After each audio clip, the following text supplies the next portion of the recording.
Supreme system institute. आज हम लोग स्ट्रेट लाइन में एक नया टॉपिक पढ़ने जा रहे हैं जिसका नाम है पेयर ऑफ लाइंस।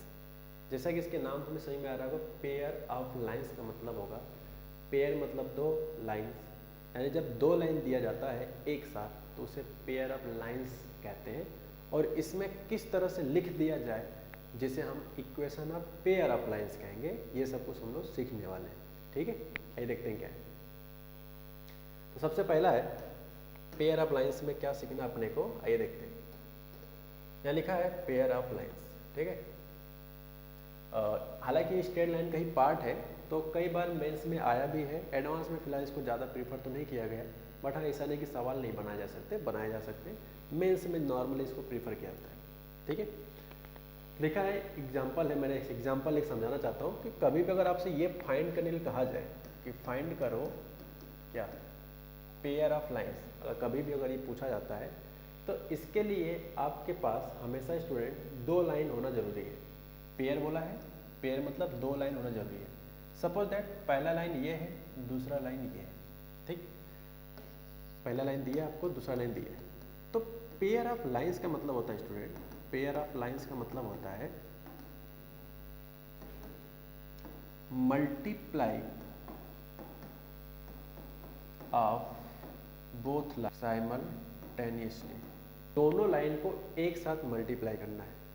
और ध्यान रहे मल्टीप्लाई करने से पहले आपके खोपड़ी में एक बात हमेशा होना चाहिए कि राइट हैंड साइड जीरो ही होना चाहिए, ठीक। राइट साइड हमेशा जीरो होना चाहिए तभी मल्टीप्लाई करेंगे, वरना नहीं करेंगे। अगर जीरो नहीं है तो पहले उसको लेफ्ट साइड शिफ्ट करके जीरो बना लेंगे, ठीक है जी। चलिए, तो पेयर ऑफ लाइंस किसे कहते हैं, अब यहाँ से बात स्टार्ट होती है। तो पेयर लाइंस क्या होता है, multiply of both line simultaneously. Suppose that ये लाइन नंबर 1 है, कैपिटल लेटर भी देता हूँ, line 1 and this is line 2, ठीक। इन दोनों लाइन का कंबाइन इक्वेशन क्या होगा, पेयर ऑफ लाइंस जिसे हम कंबाइन इक्वेशन भी कह सकते हैं। तो रूल कहता है कि इन दोनों लाइंस को जो भी आपके पास होगा इनका आपस में मल्टीप्लाई कर लेना है, बस सिर्फ मल्टीप्लाई कर लेना है। तो जो कुछ बनेगा यही कहलाएगा स्टूडेंट पेयर ऑफ लाइंस। अब बात आती है कि ऐसी तरह से लिख के छोड़ देंगे, तो मेरा कहना स्टूडेंट एग्जाम में आंसर इस तरह से लिख के नहीं छोड़ा जाता है, इसके लिए मैथमेटिकल कैलकुलेशन वगैरह आपको करना पड़ेगा, मतलब इसको मल्टीप्लाई करके लिखेंगे। तो जैसे मैं लिख के दिखा देता हूँ एक सवाल, 2x² फिर 6xy फिर 14x, ठीक, प्लस नेक्स्ट y का मल्टीप्लाई करो तो यह आ जाएगा xy plus 3y² plus 7y, ठीक है जी। चलिए हो गया, तो y के साथ सबका मल्टीप्लिकेशन हो गया। अब एक लास्ट है, देखते हैं क्या है। -1 का करेंगे तो यह आएगा बच्चों -x -3y एंड माइनस का 7। तो आपको मल्टीप्लाई करके पूरा कलेक्ट करना होगा, ठीक है जी।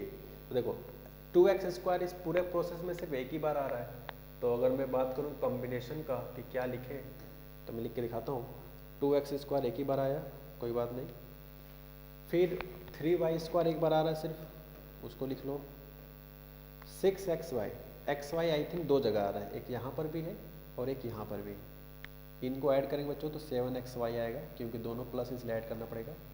फिर x के टर्म है, फिर y के टर्म है। x देखो यार एक बार नहीं दो बार आ रहे हैं, बल्कि आप देख सकते हैं कि यहाँ भी है, तो ये 14x है, वो -x है, ये 13 हो जाएगा। और ये प्लस का 7y है, -3y है, ये बच्चा प्लस का 4y आएगा। और कांस्टेंट टर्म पूरे प्रोसेस में सिर्फ एक ही बार आ रहा है, वो है लास्ट में, ठीक। तो इस तरह से जब लिख दोगे आप, यही हमारा कंबाइन इक्वेशन कहलाएगा। क्या कहलाएगा बच्चों, this is the combine equation of given two lines, ठीक। कंबाइन इक्वेशन मतलब दोनों लाइन को आपस में मिला दिया गया है, और मिलाते कैसे हैं, मल्टीप्लाई करने से। मल्टीप्लाई करने से पहले क्या होना चाहिए दोनों लाइन में, राइट हैंड साइड जीरो, तभी हम मल्टीप्लाई करेंगे, ठीक है। मान लिया जाए कि अगर ये क्वेश्चन ये ना होके, मान लो क्वेश्चन ये होता कि x + 3y = -2, तो ऐसे अभी नहीं मल्टीप्लाई करेंगे, पहले राइट साइड 0 बनाएंगे, तो कैसे बनाएंगे, इन सबको लेफ्ट साइड शिफ्ट करके, तो -2 को लेफ्ट साइड शिफ्ट करोगे तो +2 हो जाएगा। ठीक, तो ऐसे जब हो जाएगा दोनों में 0 0, अब मल्टीप्लाई करेंगे इस तरह से। ठीक है जी, तो क्या मैं बताना चाहता हूँ, आई होप आपको समझ में आ गया होगा। चलिए, तो ये सारे कॉन्सेप्ट यहाँ पे हम लोग खत्म करते हैं। तो ये स्टेप तभी आपको करना है जब क्वेश्चन में क्या फाइंड कहा जाए कि फाइंड करो पेयर ऑफ लाइन्स। क्या फाइंड करो बच्चों, पेयर ऑफ लाइन्स। उस केस में अलग अलग लाइन को मल्टीप्लाई करेंगे, जो भी आएगा अच्छा सा वही अपना फाइनल आंसर कहलाएगा, और that answer is called combined equation of given two lines. Okay, अच्छा, अब इसका जो डिफ़िकल्ट टास्क होता है वो ये होता है, डिफ़िकल्ट नहीं कहूँगा, मतलब सोचने में थोड़ा सा कठिनाई होती है लोगों को, फिर भी इसका एक अल्टरनेटिव मेथड हमारे पास है, मैं उसे करके दिखाऊंगा। क्या कठिनाई होती है, सुनो। अब आपके सामने क्या होगा स्टूडेंट, कि क्वेश्चन कुछ इस तरह से दिया जाएगा, मैं अभी लिख के दिखाता हूँ क्या। अब मान लो क्वेश्चन आपको ये दिया जाता है, ये गिवन है, ये आपको गिवन है। अब कहा जाए कि इसके अंदर वो कौन सी दो लाइन है जिनको मल्टीप्लाई करके ये चीज़ बनाया गया है, वो कौन सी दो लाइन की इक्वेशंस होंगी। तो ये उल्टा क्वेश्चन हो गया। लाइन दिया है तब तो मल्टीप्लाई करना सबको पता है, क्लास 8 का बच्चा भी कर लेगा। लेकिन अगर इस तरह का दिया है और आपसे पूछे कि इसके अंदर कौन सी दो लाइन का मल्टीप्लाई करके ये बनाया गया होगा, ये चीज़, वो दो लाइन की इक्वेशन बताओ, तो ये कैसे करते हैं, ये सब कुछ हम लोग अभी सीखेंगे कुछ समय के बाद। ठीक है, तो हमारा जो क्वेश्चन होगा, इससे दो लाइन को अलग करना, ये हमारे लिए सबसे इम्पोर्टेंट काम होगा, कैसे फाइंड करेंगे। तो आइए सीखने स्टार्ट करते हैं। तो कहा गया स्टूडेंट, एक छोटा सा क्वेश्चन है, पहले पेयर ऑफ लाइन समझ लेते हैं क्या कहना चाहता है, उसके बाद हम लोग अपने टॉपिक पे वापस आ जाएंगे। ठीक है, चलिए, अब अच्छा लुक आ रहा है इसमें। लिखा है given to line first passing through point 0, -1। ठीक है, एक लाइन है जो पास करता है किससे, 0, -1 से, और इसका स्लोप क्या बच्चों, स्लोप है इसका शायद 2। तो मैं पूछूं कि इसकी इक्वेशंस क्या आएगा, पहले इक्वेशन लिख लेते फिर बात करते हैं। तो इक्वेशन आएगा y+1, स्लोप है बच्चों 2, x - 0। तो वो इसको अच्छे से अरेंज कर ले, तो ये इस लाइन की इक्वेशंस आई थिंक ये आ जाएगा। ठीक, अच्छा, अब कहा जा रहा है स्टूडेंट कि सेकेंड लाइन, क्या कहा गया कि पहली लाइन तो इससे पास हो रहा था, उसका स्लोप 2 था, and other passing through the point 2, 1, एक कोई दूसरा लाइन है, कुछ इस तरह का मान लेते हैं, कहीं बना दो, कोई ज़बरदस्ती नहीं है कि यहीं बनाए, मान लेते हैं पॉइंट ये है, और इसका स्लोप बच्चों देखो यहाँ लिखा है 1। ठीक, स्लोप 1 पास कर रहा है 2, 1 से, तो ये पहले लाइन की इक्वेशन बन गया। दूसरा लाइन की इक्वेशन के लिए क्या करें, y-1, स्लोप है बच्चों 1, x - 2। अगर हम इसको कैलकुलेट करेंगे बच्चों, तो x - y and this is -1 is equal to 0। This is second equation. ठीक है, ये रहा L2। चलो, दोनों लाइन की इक्वेशन आ गया। अब आपसे देखो पूछा क्या जा रहा है, आपसे ये पूछा जा रहा है कि फाइंड करो equation of pair of lines. देखो यहाँ पे शब्द क्या पूछा गया है कि पेयर ऑफ लाइन्स बताओ इन दोनों लाइन का। तो पेयर ऑफ लाइन्स बनता है कैसे है, दोनों लाइन्स के अलग अलग का आपस में मल्टीप्लाई करके, क्या करके, multiply. Now find pair of lines, pair of lines. तो कैसे बनता है, वो बनता है इनके लाइन्स को बच्चों मल्टीप्लाई करके। तो 2x - y -1 into x - y -1 and this is equal to 0। बच्चों, मैंने अभी आपको पिछला क्वेश्चन करके दिखाया था कि कैसे मल्टीप्लाई करते, इसी तरह से गाइज आपको यहाँ मल्टीप्लाई करके पूरा लिखना होगा। ठीक है, मैं नहीं करने वाला हूँ, टाइम लॉस होगा फालतू में, आपको इधर मल्टीप्लाई करके पूरा लिखना होगा। जो लिखोगे वही फाइनल आंसर कहलाएगा पेयर ऑफ लाइन्स का। अभी हमने करके आपको पिछले सवाल में दिखाया था, ये मल्टीप्लाई करके इसी तरह से लिखना है। ठीक है, तो उम्मीद करूँगा कि आप इसको कर लोगे। चलिए, अब बात करते हैं नोट। क्या नोटिंग पॉइंट है, सुनो। अब अगर मान लिया जाए कि अगर आपसे पेयर ऑफ लाइंस दिया जाए और आपसे पूछा जाए कि बताओ कौन से वो दो अलग अलग लाइंस थी, अगर उल्टा क्वेश्चन पूछा जाए, उस सिचुएशन में क्या करते हैं, आइए देखते हैं। इनका कहना है कि to find the two lines represented by a given pair. Given pair, ठीक। We have to factorise the given equation, यानी कि जब भी आपको पेयर ऑफ लाइंस दिया जाएगा और आपसे पूछा जाएगा कि बताओ कौन से दो डिफरेंट लाइंस रही होंगी, उसकी इक्वेशंस क्या होगा, तो आप हमेशा उस गिवन पेयर का फैक्टराइजेशन कर लेना। फैक्टराइजेशन जस्ट लाइक सिद्धाचार फॉर्मूला, ठीक है। चलिए, जैसे मैंने एक क्वेश्चन लिखा हुआ है, क्या क्वेश्चन है बच्चों? Find the equation of two line represented by a pair having equation, ठीक है, हैविंग इक्वेशंस, ये नहीं रहेगा।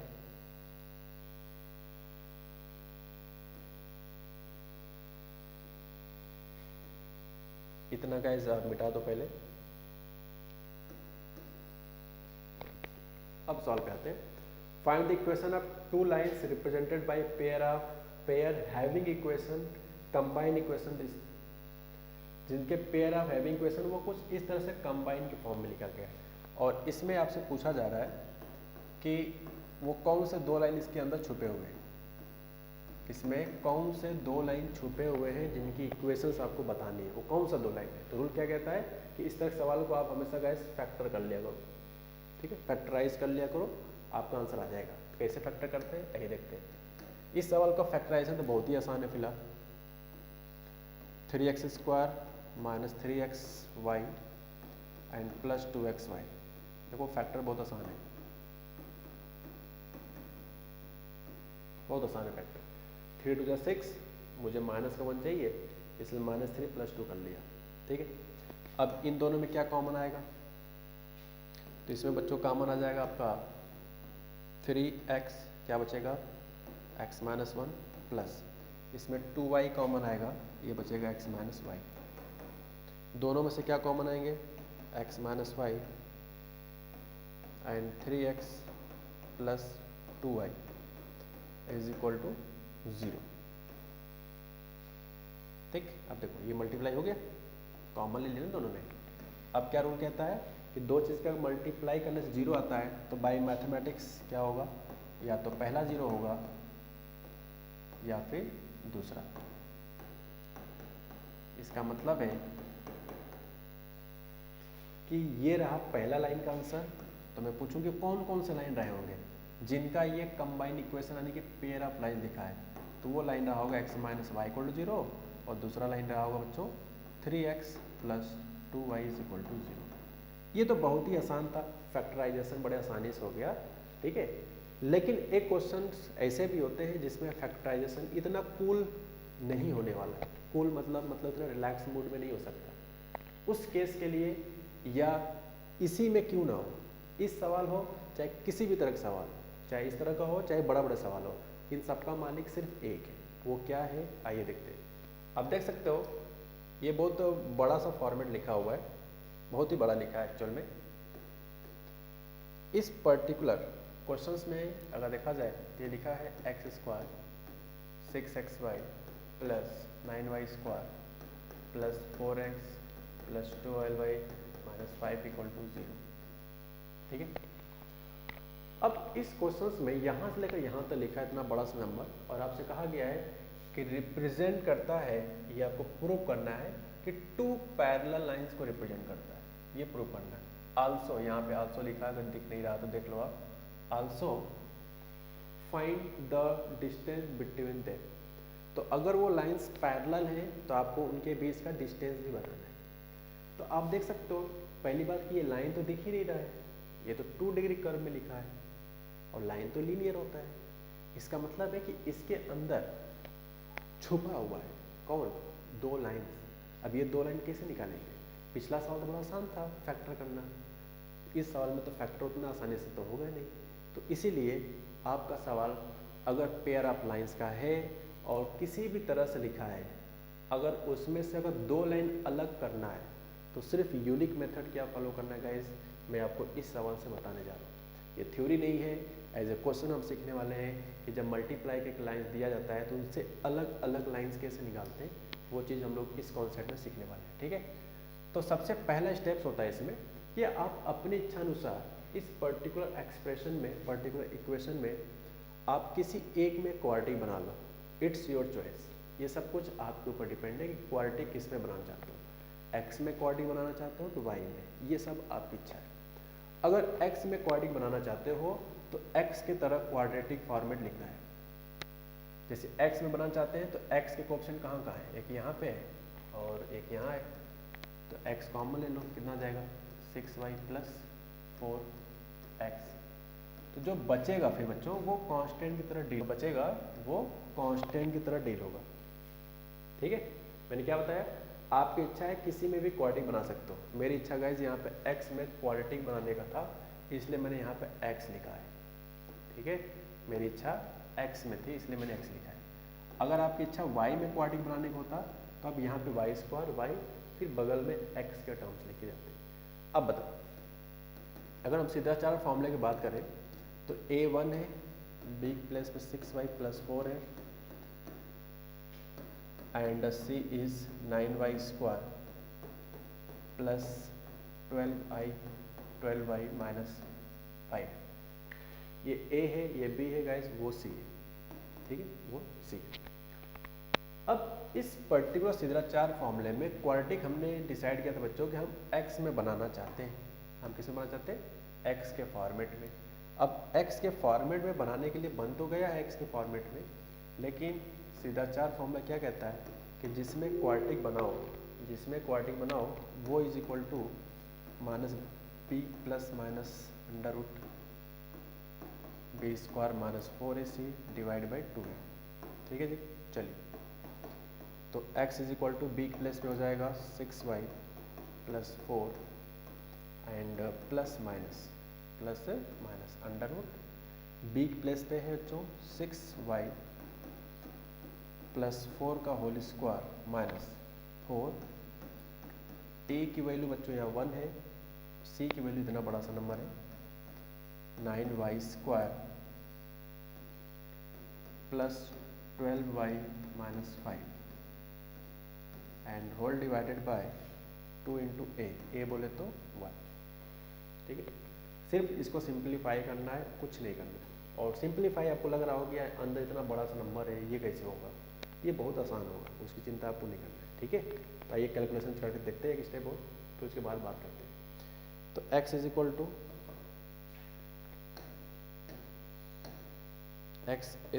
-6y + 4 प्लस माइनस √, देखो स्टूडेंट मैं थोड़ा सा जल्दी करूँगा, ये आएगा 36y²।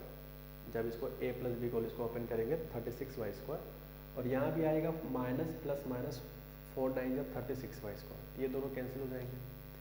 फिर आएगा 2 चौके 8 6 24 नहीं 48, 48y यहाँ आएगा और माइनस का 48y यहाँ आएगा, कैंसिल हो जाएगा। फिर बचेगा 60 और माइनस प्लस 4 5 20, यानी कि प्लस का 20 और यहाँ आएगा 60। ठीक है, या 20 + 60 बच्चों होता है 36। क्या होता है 36। तो इतना सा बड़ा नंबर ना लिख के हम सिंपली 36 लिख सकते हैं। ठीक, इतना छोटा नंबर है कि बहुत सब कुछ कैंसिल हो जाएगा, सिर्फ कांस्टेंट बचेंगे। और हमेशा ये होगा, हमेशा वाई डिग्री के सारे टर्म्स कैंसिल हो जाएंगे जब हम दो अलग अलग लाइंस फिल्टर करेंगे, तो 100% होगा। अगर उसके अंदर 2 लाइन मल्टीप्लाई करके बनाया गया है तो कैंसिल होगा ही होगा, रूट के अंदर गारंटी। ठीक है, चलो तो अब चलते हैं 36 का स्क्वायर बच्चों यहाँ पे 6 आ जाएगा और यहाँ बचेगा -6y + 4 and this is +-6 divide by 2। और मेरी इच्छा है कि 2 कॉमन लेके इसको गायब कर दो, ये बचेगा -3y + 2 +-3। अब बच्चों प्लस साइन लेके देखते हैं क्या आंसर आता है। तो -3y + 2 +3 सॉल्व करेंगे तो यह आएगा -3y - 2 प्लस का 3 थोड़ा। अब इसको एक तरफ शिफ्ट कर लेते हैं, तो दिस +1 दिस इज -1। ये रहा पहला इक्वेशन। ठीक, अब अगर हम माइनस साइन लेके सॉल्व करें तो माइनस के लिए क्या होगा, x is equal to -3y + 2 and -3। एक बार प्लस लेके सॉल्व किया, अब माइनस लेके सॉल्व कर रहे हैं, तो कितना आंसर आता है देखते हैं। -3y - 2 -3। ठीक है, पूरा अगर इसको कंप्लीट देखा जाए तो ये हो जाएगा I think x + 3y = 5। This is second equation. अब हम थोड़ा सा चाहते हैं कि एक बार क्वेश्चन पे वापस आ जाए। क्वेश्चन में पूछा क्या था, अगर आप सवाल को ध्यान से पढ़ पा रहे हो तो अगर आप ध्यान देखो तो क्या पूछा है। क्वेश्चन का आगे prove that the equation this represent two parallel lines, ठीक है। Find the distance between them, find the distance between them. आपको पहली चीज ये प्रूव करना है कि इसके अंदर जो दो लाइन छुपे हुए हैं वो पैरेलल है।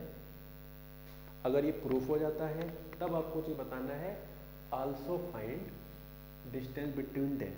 तो अगर दो लाइन पैरेलल होती है तो उनके बीच का डिस्टेंस फॉर्मूला हम लोगों ने पढ़ा होगा स्ट्रेट लाइन में, ठीक है। चलिए तो पहले चेक कर लेते हैं क्या ये पैरेलल है कि नहीं है। तो देखो बच्चों, पहला लाइन ये आया, ठीक, और दूसरा लाइन आपको दिख ही रहा होगा ये है।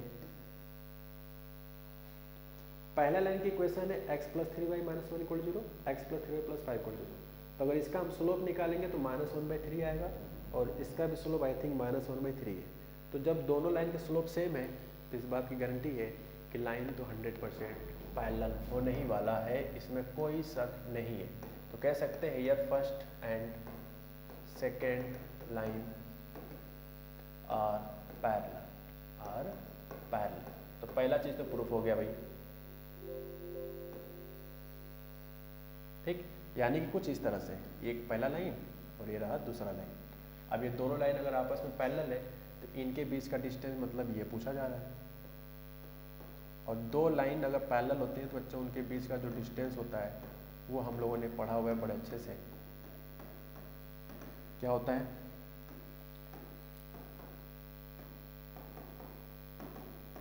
ये दो लाइन है, फॉर्मूला पढ़े हम लोग, mod of C1 - C2 divide by √a² + b²। तो C1 क्या है यहाँ पे -1, C2 क्या है 5, ठीक, √x के कोएफिशिएंट के स्क्वायर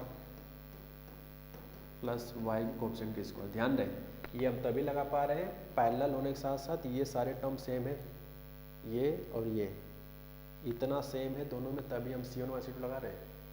अगर सेम ना होता तो हम इसको सेम बनाते हैं। ऐसा सवाल हमने क्लास में कराया था।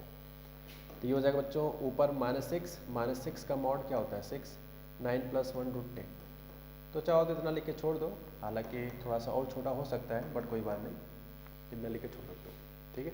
चलिए कहने मतलब है गाइस कि इस सवाल से हमने सिर्फ एक चीज़ सीखा है कि अगर आपके पास आज के बाद कभी भी पेयर ऑफ लाइंस मल्टीप्लाई करके दिया गया है तो उससे अगर दो अलग अलग लाइन बनाने की ज़रूरत पड़ेगी तो आप हमेशा सिर्फ और सिर्फ सिद्धाचार्य फॉर्मूले से दोनों लाइन अलग अलग बना लेना। और ये जो रूट के अंदर वाला क्वांटिटी बचेगा वो 100% कैंसिल होगा, सिर्फ कांस्टेंट टर्म ही बचेगा। ऑलवेज रिलैक्स रहो, ठीक है। ऐसा ना सोचो कि बहुत लेंदी जाएगा, लेंदी नहीं जाएगा। अंदर हमेशा एक कांस्टेंट नंबर बचेगा और वो ऐसा बचेगा जो कहीं ना कहीं मे भी परफेक्ट स्क्वायर वगैरह भी होता हो, शायद मे भी। ऐसा नहीं कि 36 ही बचेगा, हो सकता है कि रूट के अंदर 5 बचता, 5 पे कोई स्क्वायर रूट नहीं भी आता, ऐसा भी हो सकता है, ठीक है। बट हम पहले से नहीं है। चलिए तो ये सारी छोटी बातें हैं। अब हम चलते हैं कुछ सवालों पे, आइए देखते हैं क्या है। कहा गया है find the coordinate of circum centre.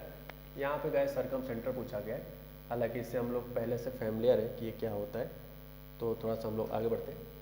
Whose sides have combined equation, इनके जो साइड्स के कंबाइन इक्वेशन स्टूडेंट वो दिया है 3x² - xy - 2y², ठीक। और दूसरा है, मैं चाहता हूँ टाइम बचाने के लिए, तब बचाओ बच्चों, यहाँ पे दो चीज़ का मल्टीप्लाई यहाँ पे 0 हो रहा है, दो चीज़ का मल्टीप्लाई करने 0 होते कब हो सकता है, या तो पहला 0 होगा या तो 100% दूसरा 0 होगा, या तो 100% दूसरा 0 होगा, कोई शक नहीं। तो सर्कम सेंटर तभी तो बनेगा जब ट्रायंगल बनेगा, क्योंकि ये जो वर्ड आता है सर्कम सेंटर का तभी आता है जब ट्रायंगल्स होता है। और ट्रायंगल्स होने के लिए 3 साइड होनी चाहिए, 3 साइड्स की इक्वेशन होनी चाहिए, यानी कि 3 वर्टेक्स होने चाहिए। तो एक लाइन तो फ्री मिल गया, अब अपने को 2 लाइन चाहिए। वो 2 लाइन कहाँ से आएगा, तो वो आएगा आपका इस पर्टिकुलर पेयर ऑफ लाइंस का फैक्टराइजेशन करके। और ये वही सवाल है फैक्टराइजेशन जो पिछला हमने भी किया था, आप देख सकते हो यहाँ पे, ठीक है। ये जिसकी वैल्यू क्या था, ये वाला। तो मैं चाहूँगा टाइम बचाने के लिए सीधे सीधे इसको यूज़ कर ले। तो x माइनस वाई बराबर 0, 3x plus 2y, x minus Y बराबर 0, this is the first line, या 3x plus 2y is equal to 0। तो बच्चों यहाँ पे आप देख सकते हो 3 लाइन बन गए, ठीक है। अब 3 लाइन बन गया तो कुछ ऐसे रैंडम डायग्राम बना देते हैं, ऐसे कुछ भी बना दिया, ठीक है, कुछ भी कलर दे सकते हो। सपोज दैट पॉइंट है ए बी सी, किसी का कहीं भी नाम लिख दो। मान लो ये लिखा बच्चों x माइनस वाई बराबर 0, नाम थोड़ी दिया गया है, कहीं भी कुछ भी लिख सकते हैं। दूसरा वाला मान लेते हैं यहाँ पे है 3x प्लस 2y बराबर 0, और जो तीसरा लाइन की इक्वेशन है मान लो ये दिया है 2x plus 2y minus 7 equal to 0। तो यानी कि 3 लाइन्स बन गया, और तीनों के हेल्प से आपको क्या निकालना है, सरकम सेंटर। अब बात करते हैं कि इस सवाल में पेयर ऑफ लाइंस का सिर्फ कितना परसेंटेज काम का है। सिर्फ एक काम हुआ है पेयर ऑफ लाइंस का, एक कंबाइन था, इससे हमने दोनों लाइन अलग अलग निकाली। क्यों? क्योंकि ट्रायंगल्स के लिए तीनों साइड्स पता होने चाहिए, तभी तो वर्टेक्स निकालेंगे। और वर्टेक्स निकालने के बाद सरकम सेंटर कैसे निकालते हैं, आई होप ये चीज़ आपको पढ़ाया गया, ठीक है। तो अब बात करते हैं कि इस क्वेश्चन में ये सब तो निकल गया, अब इनके कोऑर्डिनेट कैसे निकालें। और आपका क्योंकि हम लोग के पास भगवान ने दिमाग दिया हुआ है और हम लोगों ने लगभग सारी चीज़ें पढ़ ली हैं अब तक, क्योंकि आज का लास्ट लेक्चर है स्ट्रेट लाइन का, उसके पॉइंट ऑफ व्यू से इनको सॉल्व करेंगे तो ये ओरिजिन आएगा। अब चलो सॉल्व देख लो। एक्स की जगह पे अगर y रखेंगे तो 5 इक्वल टू 0, तो y की वैल्यू 0 आएगा। y 0 कर लो तो x की वैल्यू 0 आएगा, तो a 0 आ गया। इस लाइन का इसके साथ इंटरसेक्शन निकाल लो एक बार चाहो तो, मैं करके दिखा देता हूँ। तो 3x प्लस 2y बराबर 0, और एक इक्वेशन है 2x plus 2y minus 7 equal to 0, ठीक है। इनको सॉल्व करते हैं, देखते हैं क्या आता है। तो सिंपल है, यहाँ से आप चाहो तो y निकाल लो कैलकुलेशन के लिए, ये हो जाएगा कुछ माइनस 3x/2। तो इस y के प्लेस पे सब्स्टिट्यूट कर दो यहाँ पे, तो 2x plus 2 minus 3x/2 minus 7 equal to 0। 2 से 2 बच्चों खत्म हो जाएगा, 2x minus 3x minus x होगा, एंड दिस इज माइनस 7, तो x की वैल्यू माइनस 7 होगा। कहने मतलब है कि यहाँ का x कोऑर्डिनेट माइनस 7 आ गया। अब x की जगह पे जब माइनस 7 यहाँ रखा जाएगा तो ये आ जाएगा 21/2, कितना 21/2, ठीक है, ओके। अब एक चीज़ मैं आपसे पूछना चाहता हूँ, ये देखो कितना स्पेशल ट्रिक है, इस सवाल में बाई चांस लग रहा है। अगर हम पहले लाइन का स्लोप निकालें तो ये y इक्वल टू एक्स की लाइन है, y इक्वल टू एक्स में x का कोएफिशिएंट 1 है, यानी इसका स्लोप 1 है। इस लाइन का अगर स्लोप निकाला जाए बच्चों तो ये आ जाएगा आई थिंक -1, कितना आ जाएगा -1, ठीक है, ओके। अब अगर ध्यान से देखो इस लाइन में एक खासियत क्या है, इस लाइन में ये खासियत क्या है, अगर इस स्लोप के साथ अगर मल्टीप्लाई करें तो 1 इंटू -1 ये -1 आ रहा है, और -1 आ रहा है बच्चे, इसका मतलब क्या हुआ, डायग्राम में 90 डिग्री।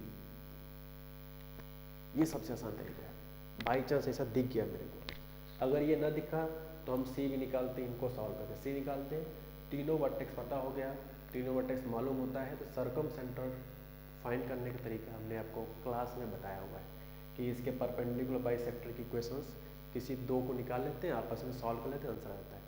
बाई चांस उसी दिन हमने एक स्पेशल थ्योरी पढ़ा था राइट एंगल ट्रायंगल के लिए सर्कम सेंटर निकालने का तरीका, उसी दिन पढ़ा गया था। क्या था कि किसी भी ट्रायंगल में अगर एक एंगल 90 डिग्री पता चल गया तो उसके सामने वाले साइड का जो मिड पॉइंट होगा, उसके सामने वाले साइड का मिड पॉइंट जो होगा बच्चों, वही आपको कहलाता है सर्कम सेंटर। ये बात हमने पढ़ाया था स्पेशल थ्योरी में, ठीक है। तो ये जो m होगा वही क्या कहलाएगा, सर्कम सेंटर। रीजन्स क्या है, क्योंकि ये वाला एंगल 90 डिग्री, कैसे पता किया हमने, स्लोप निकाल के, ठीक है। चलिए देखते हैं क्या है। तो आई थिंक ए कोऑर्डिनेट यहाँ पे ये, बी कोऑर्डिनेट यहाँ, यानी यहाँ कहेंगे हम लोग कि जो m है, m इज द circumcenter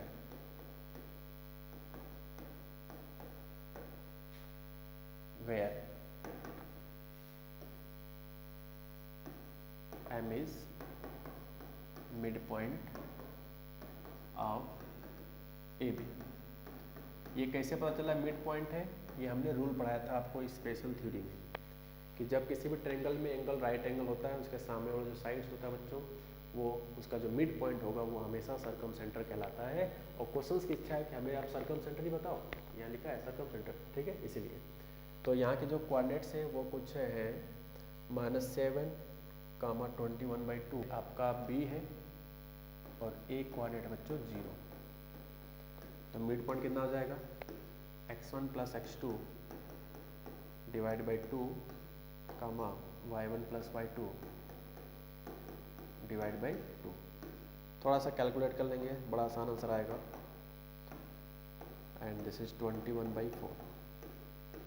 तो क्योंकि आपसे सर्कमसेंटर पूछा गया था इसलिए आंसर हो गया। मान लीजिए बच्चों कि अगर आपसे इसी सवाल में ये पूछा जाता कि सर्कमसेंटर के साथ साथ अगर आपसे सर्कम रेडियस पूछा जाता, तो सर्कम रेडियस क्या होता है? सर्कम सेंटर से किसी भी वर्टेक्स से जो डिस्टेंस निकाल लो, किसी भी वर्टेक्स से, वही कहलाता है सर्कम रेडियस, ठीक है। ये सब कुछ हमने डिस्कशन किया हुआ है। चलिए, तो इस तरह के सवाल हम लोगों ने करना सीख लिए, ठीक।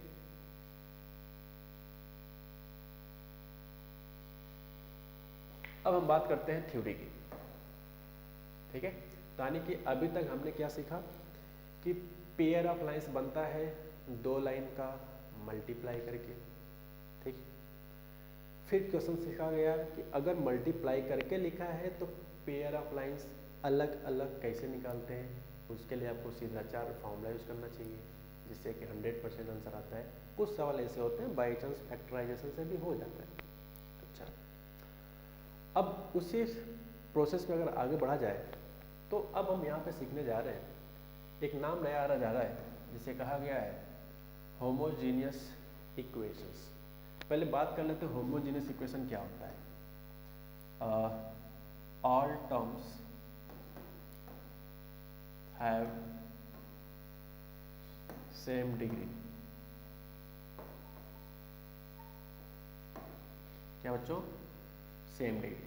अगर आपको नहीं पता है तो कहीं बाजू में लिख लो, होमोजीनियस इक्वेशन मतलब होता है all terms have same degree. सारे टर्म्स की डिग्री अगर सेम होता है तो इस तरह के इक्वेशंस को होमोजीनियस इक्वेशन कहते हैं। जैसे पहले यार ये समझ लो कि होमोजीनियस होता क्या है, फिर आगे हम पढ़ाई करेंगे, ठीक है। जैसे मान लो एग्जाम्पल लिखा है, मैं आपसे पूछूं क्या बच्चा ये होमोजीनियस है? तो देखो कैसे, इसका डिग्री 1, इसका डिग्री 1, लेकिन 5 का डिग्री कुछ है ही नहीं, यानी 0 है। तो क्या सारे टर्म की डिग्री सेम है? क्या नहीं, 2 जगह तक सेम था लेकिन यहाँ पे गड़बड़ हो गया, इसलिए क्या नहीं कहलाएगा, ये होमोजीनियस नहीं कहलाएगा। तो क्या कहलाएगा? नॉन होमोजीनियस, ठीक है। अच्छा, मान लो ये लिखा गया,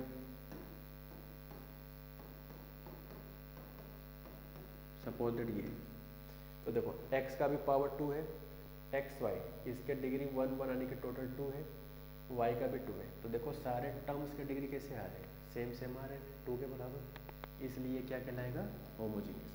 तो अगर होमोजीनियस है तो अगला क्वेश्चन आता है कि कितने डिग्री का है। तो इस सवाल में कितने डिग्री का होमोजीनियस है? 2 डिग्री का होमोजीनियस, ठीक है जी। चलिए, तो इस तरह से होमोजीनियस पहचानते हैं कि सारे टर्म्स के, देखो यहाँ पे एक शब्द इंपॉर्टेंट है, all terms have same degree. सारे टर्म्स की डिग्री सेम होना चाहिए।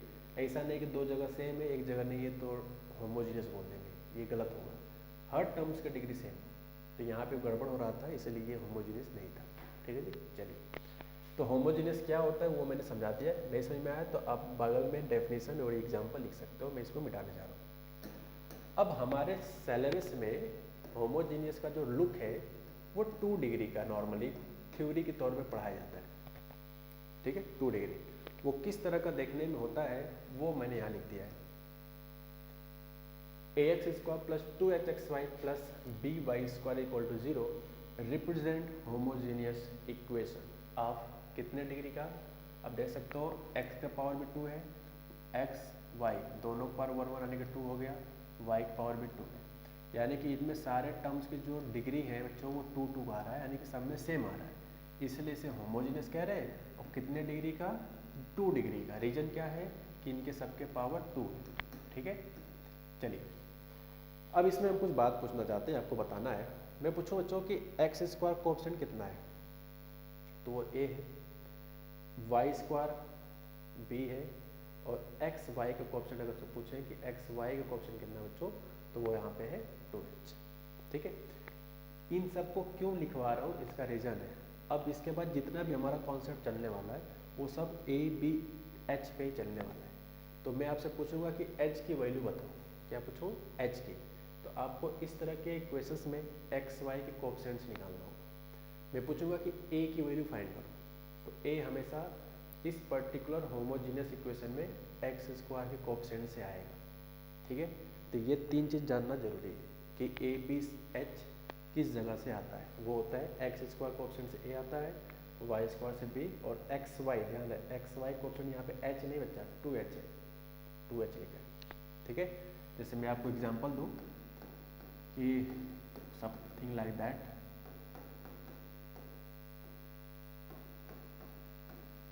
पहले चेक करो ये होमोजीनियस है कि नहीं है। होमोजीनियस है, 2 डिग्री 1 1, 2 डिग्री, ये भी 2 डिग्री, यानी सारे टर्म्स का जो पावर है वो गाइड सेम आ रहा है, और सेम आ रहा तो अंडरस्टूड हो गया कि उसकी डिग्री सेम है, यानी कि होमोजीनियस है। तो अब बताओ ए कहाँ से आता है? एक्स स्क्वायर कोएफिशिएंट है, तो यहाँ पे ए की कितना है? 3।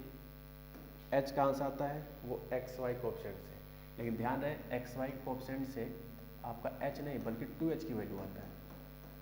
तो आपसे अगर पूछा जाए कि एच की वैल्यू क्या है, तो 2 से डिवाइड कर देंगे, सिंपल। ठीक, और बी कहाँ से आता है? वो वाई स्क्वायर कोएफिशिएंट से आता है। तो गाइज ये सब आपको लिखना आना चाहिए, तभी हम लोग आगे की स्टडी कर पाएंगे। ठीक है, चलिए ये सारी बातें हमने आपको खत्म कर दिया। अब चलते हैं अगले पेज पे। अब कहा जाता है कि इस तरह से कुछ भी लिखा है, ध्यान है मैंने पिछले क्वेश्चन क्या कहा कि represent homogeneous equation. Homogeneous equations का है, ये नहीं कहा है कि पेयर ऑफ लाइंस। ध्यान रहे शब्द में अंतर है, मैंने सिर्फ इक्वेशंस कह रहा हूँ। इक्वेशन तो कुछ भी हो सकता है, लेकिन ये पेयर ऑफ लाइंस है या नहीं है, इसके लिए क्या बातें ऐसी होनी चाहिए, तो उसके लिए हम लोग पढ़ने वाले हैं। अब इनका कहना है कि अगर इस तरह से कोई भी इक्वेशन लिखा है और अगर ये रिप्रेजेंट करना है, अगर जबरदस्ती इसको क्या कि ये पेयर ऑफ लाइंस को रिप्रेजेंट करे, तो इसमें ऐसी क्या बातें होनी चाहिए जिससे कि पेयर ऑफ लाइंस रिप्रेजेंट करे। एक छोटी सी बात बस सही होना चाहिए, सिंपल सा, कि एच स्क्वायर माइनस ए बी ग्रेटर देन और इक्वल टू 0 हो गया, तो ये श्योर हो गया कि इसके अंदर 2 लाइन छुपा है। अगर ये बात सही होता है तभी, ठीक है। अगर ये बात सही नहीं है तो इसका मतलब है कि इसके अंदर 2 लाइन छुपा नहीं है, यानी कि इसके अंदर कोई भी मल्टीप्लाई करके लाइन नहीं बनाया गया हो। ठीक है, तो 2 लाइन अगर इसके अंदर छुपे हैं तो वो ये बात जरूर होल्ड कर रहा होगा, तभी ये पॉसिबल है लाइन बनना, दोनों वरना नहीं पॉसिबल। ठीक है, अब इसमें 2 पॉसिबिलिटी होता है सोचने का कि अगर यहाँ पर अगर इक्वल टू लिखा जाए तो इसका क्या मतलब होगा कि जो दोनों लाइन होंगे वो दोनों सेम होंगे। सेम का मतलब होगा बच्चों एक के ऊपर एक, एक के ऊपर एक। सपोज दैट लाइक दिस, इसी के ऊपर वो ऊपर दिखा दे रहे थोड़ा सा गैप करके, ताकि पता चले कि येलो और ब्लू दोनों के दोनों एक के ऊपर एक है। तो ये तब होगा जब सेम लाइन होगा, और यानी कि H square minus A B equal to 0 है तो पक्का वो सेम लाइन होना ही होगा। ठीक है, और अगर बच्चों ग्रेटर देन 0 है तब वो लाइन डिस्टिंक्ट होंगी। डिस्टिंक्ट मतलब कुछ इस तरह। ठीक है, नोट कर लो स्टूडेंट। अब हम लोग एक क्वेश्चन स्टार्ट करते हैं जिससे कि कंफर्म कर सके कि कोई भी एक्सप्रेशन अगर होमोजीनियस में लिखा है 2 डिग्री में, तो क्या वो पेयर ऑफ लाइंस को रिप्रेजेंट करेगा कि नहीं करेगा। तो अभी रूल सीख रहे हैं हम लोग कि अगर ये पेयर ऑफ लाइंस को रिप्रेजेंट करेगा तो ये बात 100% ट्रू होना चाहिए। अगर ये 100% ट्रू है तभी हम ये बात बोलेंगे, वरना नहीं बोलेंगे। यानी कि अगर गलत होता है तो हम कह देंगे कि पेयर ऑफ लाइंस रिप्रेजेंट नहीं करेगा। ठीक है, आइए देखते हैं। तो ये रहा आपके पास होमोजेनियस की इक्वेशंस, जिसमें ए की वैल्यू है एक्स स्क्वायर कोएफिशिएंट, एच कैसे निकालते हैं एक्स वाई कोएफिशिएंट से, तो ये 9 है, और बी कहाँ से आता है वाई स्क्वायर कोएफिशिएंट से, तो एच को 9/2 आ गया। अब क्योंकि यहाँ पे पूछा जा रहा है कि पेयर ऑफ लाइंस रिप्रेजेंट करता है कि नहीं करता है, इनका पूछने का तरीका ये है कि क्या ये गिवन होमोजीनियस एक्सप्रेशन यानी कि इक्वेशन क्या ये पेयर ऑफ लाइन शो करेगा कि नहीं करेगा। तो वो कौन जिम्मेदार है, एच स्क्वायर माइनस ए बी। तो ये फाइंड करके देखते हैं क्या आता है। तो एच की वैल्यू है 9/2, ए की वैल्यू 3 है, बी की वैल्यू 2 है। तो यह आ जाएगा बच्चों 81/4। तो यह आ जाएगा 81 माइनस 24/4। तो ये हो जाएगा 7 एंड 7 माइनस 2 5। ठीक, अब बताओ एच स्क्वायर माइनस ए बी 57/4 आ रहा है। और बताओ 57/4 कैसा नंबर है। 57/4 एक पॉजिटिव नंबर है। इसका मतलब है कि एच स्क्वायर माइनस ए बी ग्रेटर देन क्या आ रहा है बच्चों, 0 आ रहा है। ठीक है, अगर ये ग्रेटर देन 0 आ रहा है इसका मतलब होगा means given homogeneous equation represent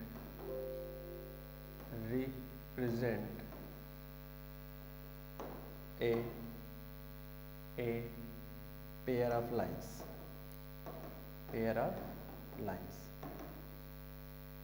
ठीक है, तो क्यों हुआ ये बात, क्योंकि हमने प्रूव किया कि एच स्क्वायर माइनस ए बी ग्रेटर देन 0 है। तो ये रूल हम लोग सीख रहे थे, अगर एच स्क्वायर माइनस ए बी ग्रेटर देन 0 हो या इक्वल टू 0 वो हमेशा पेयर ऑफ लाइंस को शो करेगा। तो फिलहाल इस क्वेश्चन में डिस्टिंग लाइन शो करेगा क्योंकि 0 से ज़्यादा है, तो डिस्टिंग लाइन शो करे, लाइन तो है ना कम से कम, चाहे सेम लाइन हो लाइन तो है। तो क्वेश्चन में सिर्फ ये कहा गया था कि लाइन बनेगा कि नहीं बनेगा, तो 100% बनेगा क्योंकि ये पॉजिटिव आ रहा है। ठीक, ये एच स्क्वायर माइनस ए बी पॉजिटिव आ रहा है। चलिए, तो ये तो आपको चेक करने के लिए कहा था कि the equation this represent a pair of lines और नॉट। तो ये पक्का होगा, तो ये एस लिख सकते हैं यानी कि पेयर ऑफ लाइंस शो करेगा। अब चलते हैं अगले क्वेश्चन। इस क्वेश्चन में आपसे पूछा जा रहा है कि फाइंड सेट ऑफ टी। आपको टी की वैल्यू बताना है तब जब ये टी की वैल्यू बताना है तब जब ये इक्वेशन रिप्रेजेंट करता हो pair of two distinct line. ध्यान है, डिस्टिंग वर्ड बोलते हैं। और for distinct lines, for pair of distinct line, अभी हम लोग ने रूल पढ़ा क्या, पेयर ऑफ डिस्टिंग लाइंस। तो पेयर ऑफ डिस्टिंग लाइन के लिए बच्चों क्या यूज करते हैं, एच स्क्वायर माइनस ए बी ग्रेटर देन 0। ठीक है जी, चलिए एच की वैल्यू कितना है, -t/2 का होल स्क्वायर। ए की वैल्यू बच्चों 3 है, बी भी 3 है। सॉल्व करेंगे तो I think T square and 6 का स्क्वायर, ये 4 आ जाएगा, ये 9 है, 4 9 जा 36 और 4 से इधर मल्टीप्लाई कर लेंगे तो 6 36 को 6 का स्क्वायर लिख दिया। तो ये हो जाएगा होपफुली कि t - 6 एंड t + 6 ठीक ग्रेटर देन 0। वो सब कुछ हम लोग सीखे ही है, नंबर लाइंस पे कैसे रिप्रेजेंट करते हैं सब, प्लस माइनस प्लस। ठीक है, तो यहाँ से हो जाएगा पॉजिटिव साइन चाहिए तो पॉजिटिव कहाँ से का बच्चों, t बिलोंग्स टू -∞ से 6 यूनियन, ये माइनस का 6 है, 6 से इनफाइनाइट। ठीक है, तो ये हमारा फाइनल आंसर होगा इस केस का। मतलब जब t की वैल्यू इस तरह से होगा तभी ये होमोजीनियस इक्वेशंस क्या कहलाएगा, पेयर ऑफ डिस्टिंक्ट लाइंस कहलाएगा। ठीक है जी, चलिए ये सारी बातें हम लोगों ने कर ली है। अब हम पढ़ने जा रहे हैं थ्योरी, जिसका यूज़ करते हुए हम लोगों को कुछ चीज़ें नई नई चीज़ें सीखने को मिलने वाली है। ठीक है, क्या क्या आइए देखते हैं। अब हम मान के चलते हैं जो भी हम थ्योरी पढ़ने वाले हैं, जितना भी थ्योरी पढ़ने वाले हैं वो हम मान के चल रहे हैं कि उस होमोजीनियस इक्वेशंस में ये बात सही है। ये बात सही होने का मतलब है कि पक्का उसके अंदर 2 लाइन छुपा है। तो दोनों लाइन किस तरह का छुपा होगा वो हम लोग यहाँ पे लेट करने वाले हैं। सपोज दैट ये आपका होमोजीनियस है और इसके अंदर 2 लाइन किस तरह छुपे हुए हैं, y = m1x and y = m2x। ये दोनों ही किससे पासिंग थ्रू है, ओरिजिन। इसका मतलब है कि ये जो 2 लाइन बनेंगे y = m1x का and this is y equal to m2x का। ये कंबाइन इक्वेशन में इस तरह से, और ये पक्का किससे पास होगा, ओरिजिन से। कैसे, जब इन दोनों का इंटरसेक्शन पॉइंट निकालेंगे तो ओरिजिन आएगा। ठीक है, चलिए इसका मतलब है कि m1 और m2 क्या है, यहाँ पे m1 m2 क्या होता है, लाइन का स्लोप होता है, वही लिखा है। अब ये जो एक्सप्रेशन है, I mean equation is satisfy putting, तो अगर ये चीज़ इसका लाइन है, अगर ये वाला लाइन इसका हिस्सा है, शायद आप इस बात को अभी ना समझ पाओ, मैं आपको एक चीज़ से समझाना चाहता हूँ। एक बार चलते हैं पिछले क्वेश्चंस पे, पिछले मतलब स्टार्टिंग में कि ये हम क्या कहना चाहते हैं। देखो बच्चों, एकदम शुरू में आ जाते हैं, यहाँ जाए। देखो, अगर मैं कहूँ कि ये जो इक्वेशंस था, क्या ये इस पेयर ऑफ लाइंस का हिस्सा है, मैं आपसे पूछूं, क्या इसको सॉल्व करेंगे तो क्या ये आएगा? तो आसान तरीका क्या है कि यहाँ से y उठा लो, y कितना आ जाएगा बच्चों, x। अब y की जगह पे x रख दो, अगर लेफ्ट इक्वल टू राइट आ गया तो पक्का पक्का ये वाला लाइन इसके अंदर आएगा। चेक कर लो, y के प्लेस पे x रख दो, कितना आएगा, तो ये हो जाएगा एक्स स्क्वायर, यहाँ पे x तो ये 2x स्क्वायर, तो ये देख सकते हो माइनस का 3x स्क्वायर प्लस का 3x स्क्वायर, ये कैंसिल हो जाएगा, तो 0 इक्वल टू कितना हो गया बच्चों, 0। इसका मतलब ये इसके अंदर था तभी 0 हुआ है।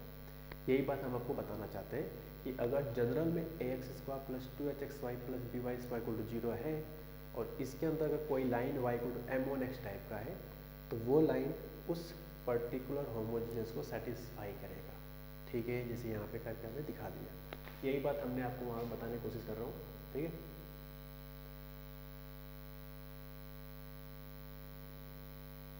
चलिए,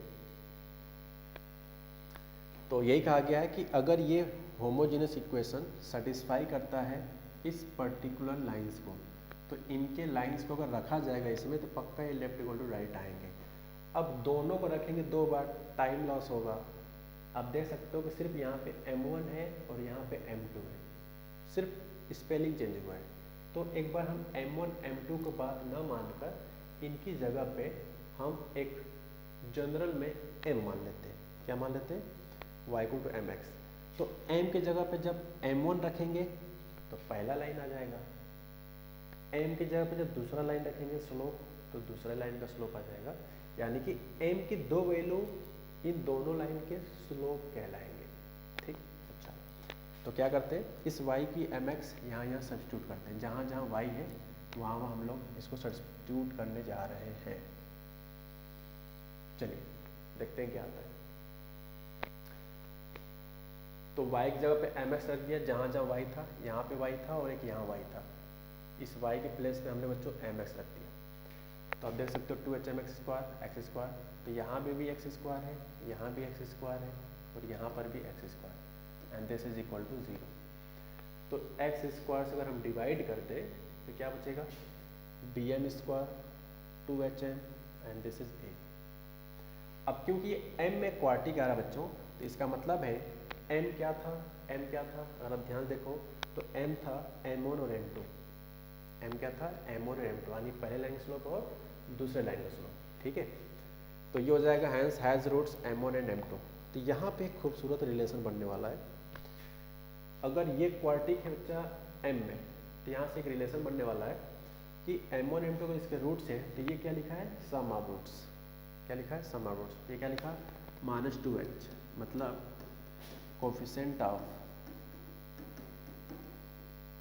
of X Y divide by b किसका कोफिशिएंट है। और अब ध्यान से देखो, इस पर्टिकुलर होमोजेनियस में b किसका कोफिशिएंट है, ये है y स्क्वायर का, इसलिए इस b के नीचे क्या आएगा, कोफिशिएंट ऑफ y स्क्वायर। ठीक है जी, चलिए ये क्या है, product of roots c upon a होता है, तो a अपॉन b हो जाएगा यहाँ पे, और ये होता था -b अपॉन ए, उसके अकॉर्डिंग ये लिखा है, जो कि क्वार्टिक इक्वेशन में आप पहले से जानते हो। ठीक है, a क्या बच्चों, a अगर ध्यान देखो तो a क्या है हमारा, वो है होमोजीनियस में एक्स स्क्वायर कोफिशिएंट। ठीक है, यहाँ पे लिखने जा रहे हैं, ए के सामने लिखने वाले हैं coefficient of x square whole divided by coefficient of B किसका है, वाई स्क्वायर का। ये समथिंग कुछ फॉर्मूला है, ठीक है। अब बात करते हैं कि इनको पढ़ने का लॉजिक क्या है, इनको पढ़ने का लॉजिक क्या है। तो वो सब समझते हैं कि अब आपके सामने फाइनल प्रोडक्ट क्या आता है जो कि आपको याद करना है, आपको याद करना है, वो क्या निकल के आता है निष्कर्ष। अब हम लोग बात करते हैं उसकी, ठीक है। तो आपके सामने दो चीज़ याद रखना है, क्या क्या, मैं देख लेता हूँ एक बार। ओके, आपको दो चीज़ याद रखना है बच्चों। मैं काम कर लेता हूँ, यहाँ पे मिटा देता हूँ, ठीक है। छोटी सी बात लिखना है ऐसे, इतने में आप लिख सकते हो चाहो तो सिर्फ फॉर्मूले के तौर पे लिख सकते हो। क्या चीज़, पहला कि अगर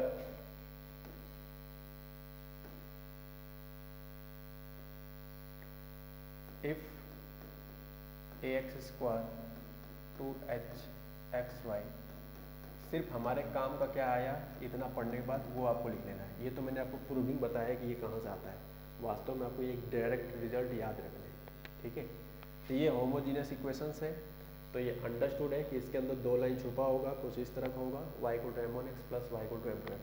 तो ये जो है this m1 and this m2, इनके स्लोप में जो फॉर्मूला होता है वो इस तरह से होता है, m1 plus m2 is equal to -2h/b।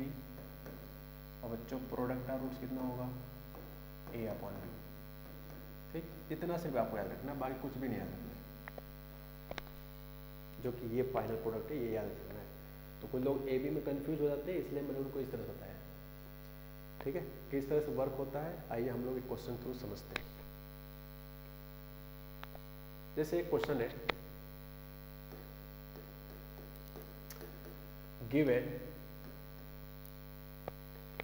One line represented bye, इनका कहना है कि इसमें जो होमोजीनियस फॉर्म में लिखा है इसके अंदर जो भी दो लाइन है उसका जो एक लाइन है वो इसके अंदर है, और जिसका स्लोप दूसरे वाले लाइन का डबल है। आई रिपीट, इसके अंदर दो लाइन पक्का होगा, इसमें कोई शक नहीं है, ठीक है। तो लेट कर लेते हैं इसके स्लोप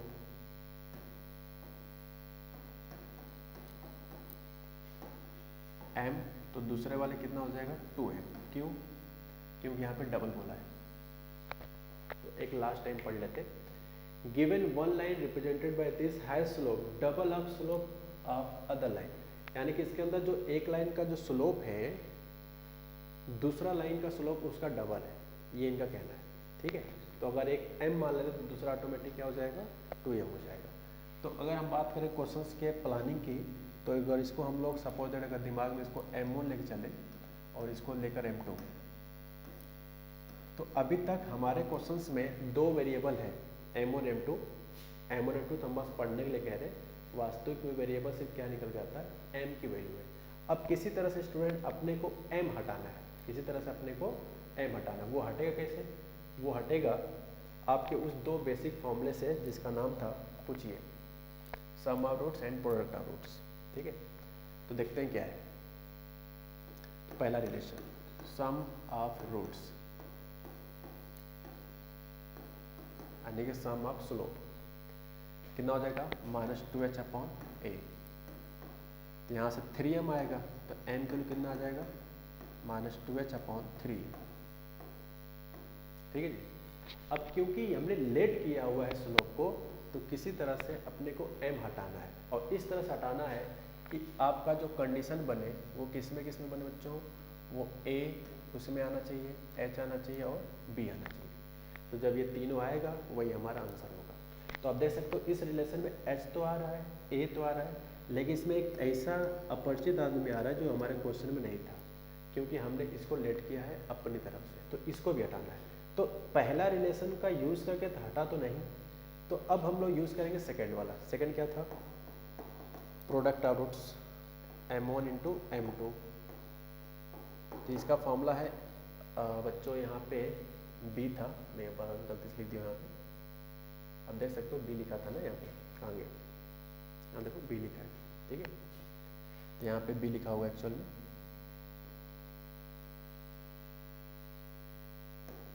ठीक है, बी होगा। और प्रोडक्ट ऑफ रूट्स क्या होता है बच्चों, m1 इंटू एम टू बराबर a अपॉन बी, ठीक है। अब यहाँ से आपका 2m square is equal to a upon b आ जाएगा। अब क्या करें, m की वैल्यू यहाँ भी फंस रहा है, यहाँ भी फंस रहा है, लेकिन आपको m तो हटाना है क्योंकि हमने लेट किया है। इसको हटाने का क्या तरीका है कि इस m की वैल्यू इस m की प्लेस पर अगर सब्स्टिट्यूट कर दें तो ऑटोमेटिक हमारा m गायब हो जाएगा, ठीक। क्या था 2m स्क्वायर और ये m की जो वैल्यू है ये, इसकी वैल्यू यहाँ पे रख दी है और इज इक्वल टू कितना बचेगा फिर a अपॉन बी, ठीक है जी, हो गया। -2 का स्क्वायर 4 आ जाएगा और 4 2 जा 8h square and this is 9b square is equal to a upon B. b से b खत्म तो ये आ जाएगा 8h square is equal to 9ab। अब आप देख सकते हो कि ये जो आंसर है इसमें m नहीं आ रहा है और आना भी नहीं चाहिए। रीजन क्या है, क्योंकि क्वेश्चन में m थोड़ी था, m तो हमने अपनी तरफ से माना था और इस तरह से माना था जो क्वेश्चन को सेटिस्फाई करे। क्वेश्चन कहा गया था जो एक लाइन का स्लोप है दूसरे का डबल है, तो m तो दूसरा 2 है और ये रिलेशन किसमें बन गया, a h b, a कहीं ना कहीं है, h कहीं ना कहीं, b कहीं ना कहीं, यही हमारा आंसर है, ठीक है। तो इस तरह से सवाल बनाए जाते हैं स्लोप से रिलेटेड। तो आपको हमेशा गाइस स्लोप से रिलेटेड जब भी बोला जाए आपको ये कॉन्सेप्ट हमेशा याद होना चाहिए, डायरेक्टली याद होना चाहिए, इसमें कोई शक नहीं। चलिए आगे बढ़ते। अब हम लोग जानते हैं कि अगर ये पेयर ऑफ लाइंस शो करता है तो इसके अंदर जो दोनों लाइंस होती है स्टूडेंट वो कुछ इस तरह से होता है, y इक्वल टू m1x और y इक्वल टू m2x। तो अब हम बात करते हैं कि अगर ये दो लाइन है तो इनके बीच में जो एंगल बनता है थीटा, ये कैसे निकाला जाए, ठीक है, ये कैसे फाइंड किया जाए। इसके लिए हम लोग इस तरह से फॉर्मूला यूज करना पड़ेगा कि अगर होमोजीनियस दिया गया, ध्यान रहे होमोजीनियस लिखा है, अगर ये रिप्रेजेंट करता है पेयर ऑफ लाइंस, मतलब अगर इसके अंदर दो लाइन छुपे हैं तो इनके बीच में जो एंगल्स होगा वो क्या होगा, उसके लिए फॉर्मूला होता है tan थीटा इक्वल टू 2, ठीक, 2 under root h square minus A B upon mod of a plus B. कुछ बच्चों को लगता है कि सर अगर हम लोग इस तरह के जो सवाल थे, अभी हमने एक सवाल कराया था शुरू में, मान लीजिए सर कि अगर लाइन इस तरह से और इसको अगर हम फैक्टर कर लेते हैं, नो प्रॉब्लम, फैक्टराइजेशन बहुत आसान है, x minus Y 3x plus 2y आएगा, तो उस लाइन से हम स्लोप निकाल लेंगे m1 m2 और m1 m2 आ जाएगा। तब तो हम लोग स्ट्रेट लाइन में सीख चुके हैं tan थीटा बराबर mod of m1 minus m2 upon 1 plus m1 m2, उसका यूज कर लेंगे। मेरा कहना है ये बात बिल्कुल सही है, लेकिन मान लिया जाए कुछ अजीब तरह का कैलकुलेशन आ जाए, मान लो ये लिखा है, तो इसका जब कैलकुलेशन वगैरह जो मान लो यहाँ मान लो 15 लिखा है, सपोज दैट 15, ठीक है, तो इस सिचुएशन में m1 m2 आसानी से नहीं आएगा, थोड़ा अजीब टाइप का आएगा। तो इसीलिए आज के बाद कभी भी आपको फैक्टराइजेशन करने की ज़रूरत नहीं है। अगर क्वेश्चन में गाइस आपसे एंगल पूछा जाए तो कभी भी जरूरत नहीं पड़ेगी, आप सीधे सीधे आपको ये रिजल्ट याद रखना है। और क्यों नहीं जरूरत पड़ेगी, इसका रीज़न है क्योंकि इसका जो फॉर्मूला बन रहा है वो एच ए बी की टर्म नहीं है, एच एक्स वाई कोएफिशिएंट से आता है, बी वाई स्क्वायर कोएफिशिएंट से और ए एक्स स्क्वायर कोएफिशिएंट से। तो ये डायरेक्ट रिजल्ट आपको याद होना चाहिए, एंगल बिटवीन टू लाइन्स, ठीक है। जैसे ये एग्जांपल है, कहा गया find the angle between pair of lines. तो आप देख सकते हो यहाँ पे इस क्वेश्चंस में पहले आपको निकाल लेना चाहिए ए कितना है, ए बच्चों 3 है, 2h कितना है, 2h होता है एक्स वाई कोएफिशिएंट, और b कितना है वाई स्क्वायर कोएफिशिएंट बोले तो -1। यहाँ से बच्चों आ जाएगा h की वैल्यू -5/2। अब देख सकते हो हमारा समय बच रहा है, बहुत समय बच रहा है, सीधे सीधे यूज कर लो, एंगल पूछा है तो tan थीटा। आपको इसको फैक्टर करने की जरूरत ही नहीं है, फैक्टर अगर करते भी हो तो आंसर आएगा, लेकिन इसमें अजीब तरह का फैक्टराइजेशन बनेगा। आप चाहो तो करके देख लो, सीधा 4 फॉर्मूले से बहुत अजीब बनेगा। तो इसीलिए फॉर्मूला डायरेक्ट बना दिया गया है, होमोजीनियस का डायरेक्ट फॉर्मूला, ठीक है। तो tan थीटा कितना है बच्चों 2 अंडर रूट, फॉर्मूला देख लो कॉपी में, H square minus A B upon mod of A plus B. ठीक है, चलिए तो tan theta is equal to 2 under root H की वैल्यू -5/2 और जब यहाँ रखेंगे तो ये 25/4 आएगा माइनस ए बी तो 3 -1 -3 और ये माइनस पहले से है तो +3 हो जाएगा और 3 - 1 तो tan theta is equal to 2 under root 4 3 12 5 2 7 √37 divide by 2 क्योंकि 4 का स्क्वायर रूट 2 भी आएगा और 3 - 1 आई होप 2 आएगा तो 2 खत्म। इसका जो आंसर आएगा √37/2 आएगा। लेकिन ये तो tan थीटा आया, हमसे तो एंगल पूछा है तो एंगल बच्चा तो 3 होता है थीटा, तो इसका आंसर tan इनवर्स में आएगा। ये हमारा आंसर होगा। ये एक छोटा सवाल फॉर्मूला बेस हम ये बताना चाहते हैं कि क्वेश्चंस में आज के बाद कभी भी पेयर ऑफ लाइंस के फॉर्म में दिया है तो आप हमेशा सीधे सीधे एंगल के लिए ये फॉर्मूला यूज़ करो, आपको अलग अलग लाइंस निकालने की कोई ज़रूरत नहीं है। ठीक है, चलिए अब बात करते हैं स्पेशल केस।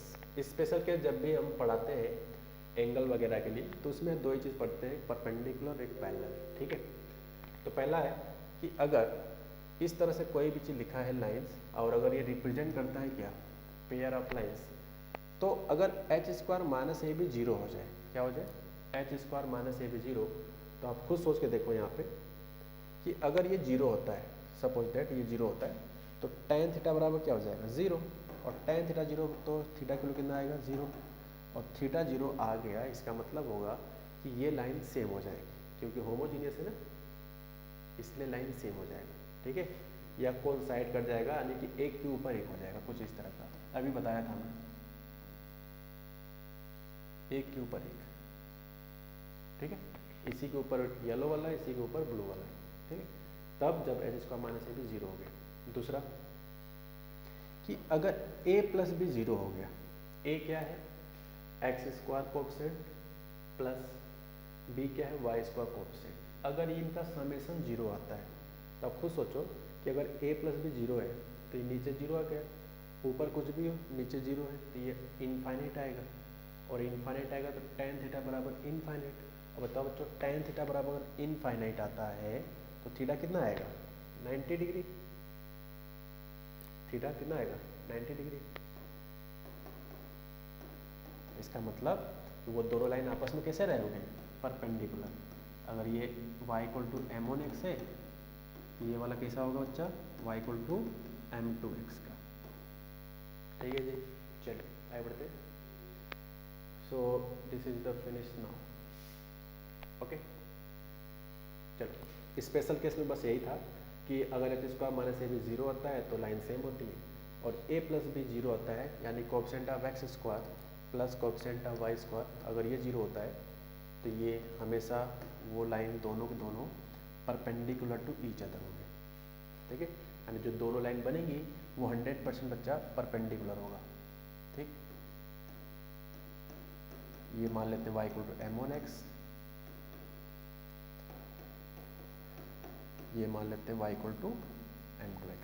ठीक है जी, चलिए तो ये छोटी छोटी बातें हैं और इसमें जो सेकेंड वाला पॉइंट बच्चा है ये बहुत यूज होने वाला है, ध्यान रहे बहुत यूज होगा। चलिए अब एक थोड़ा सा अच्छा सवाल है, ये बहुत समय पहले मेंस में आया था और काफ़ी बेटर लेवल का क्वेश्चन है। ठीक है, समझते हैं। लिखा गया if the pair of lines, इनका कहना है कि इसके अंदर जो पेयर ऑफ लाइंस है भाई अगर होमोजीनियस है तो दो लाइन, इन्होंने खुद कह रहा है कि वो है भाई अंदर है, आपको मान चलना है कि इसके अंदर दो लाइन छुपा है और हमें पता है क्योंकि ये होमोजीनियस है तो दो लाइन किस तरह से छुपा होगा पासिंग थ्रू ओरिजिन यानी कि y = mx टाइप का लाइन होगा। Lie along diameter of a circle, इनका कहना है कि एक सर्कल है जिसके अंदर जो दो लाइन छुपा है वो इसके कंबाइंड इक्वेशन के फॉर्म में लिखा है और वो दोनों लाइन इसके डायमीटर की तरह रिप्रेजेंट करता है और डायमीटर बच्चा तो ये सेंटर से पास होगा। ठीक है, तो ये जो दो लाइन आपको दिख रहा है ब्लू वाला और ये येलो वाला, ये दोनों लाइन इसमें छुपा हुआ है। ठीक है, अब इनका कहना है कि जब ये दोनों डायमीटर सर्कल में डिसाइड किया जाता है बनाया जाता है तो तो वो सर्किल को 4 हिस्सों में डिवाइड करता है। ये लिखा गया है, divide the circle into 4 sectors. 4 sector कौन सा है? पहला, दूसरा, तीसरा, चौथा। पहला, दूसरा, तीसरा, चौथा, 4 सेक्टर में डिवाइड करता है। अब इस तरह से डिवाइड करता है, इनका कुछ बाउंडेशंस है कि area one of the sector, भाई 4 सेक्टर है, कौन सा सेक्टर की बात हो रही है? ऐसा तो कुछ कहा नहीं स्पेसिफिक कौन सा वाला सेक्टर, तो इसमें से आप कोई भी एक सेक्टर यूज़ कर सकते हो, आपकी इच्छा है। तो उसके जब सेक्टर को हम लोग यूज़ करते हैं, ठीक है, तो आप चूज कर लो कौन सा सेक्टर लेना चाहते हो, आपकी इच्छा है ये। मान लिया जाए कि हम ये वाला सेक्टर लेना चाहते हैं, ठीक है, हम मान लें ये सेक्टर।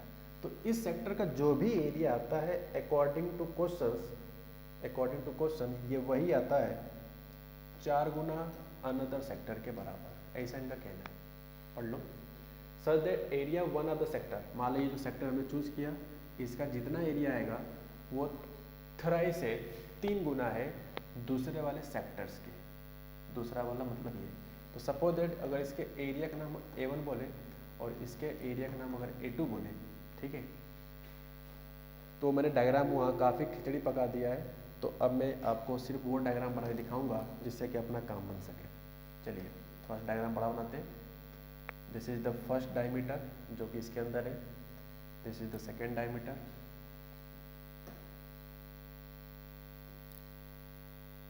ठीक है।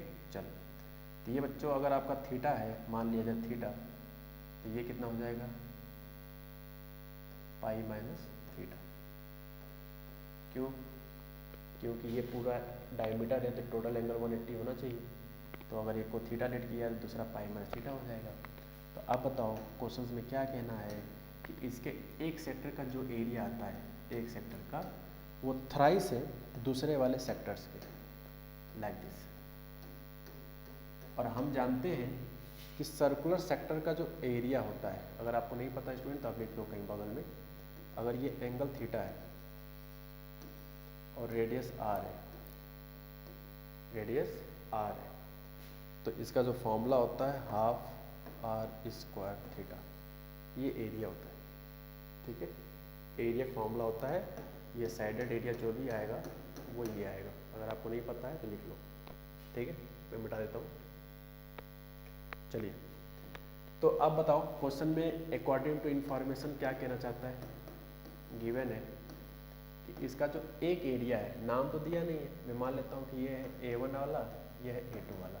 तो इनका कहना है कि A1 का जो एरिया आएगा, देखो एरिया लिखा है, वो दूसरे वाले सेक्टर का थ्राइस है, दूसरे सेक्टर का थ्राइस यानी 3 गुना है, ये इनका कहना है, ठीक। तो अब बताओ, A1 हमने इसको बोला है, रेडियस सपोज दैट आर है, रेडियस तो दिया नहीं है, और सेक्टर का फॉर्मूला होता है half r square theta, theta तो पता है, आर नहीं दिया है तो आर मान लिया। तो बताओ पहले वाले कितना हो जाएगा? Half r square theta is equal to 3 times 1/2 r square. A2 वाले एरिया के लिए, A2 वाले एरिया के लिए इनके बीच का इंक्लूडिंग एंगल कितना है? पाई माइनस थीटा है। तो हाफ आर स्क्वायर खत्म, तो ये theta is equal to 3 pi minus 3 theta, ठीक है जी, सॉरी,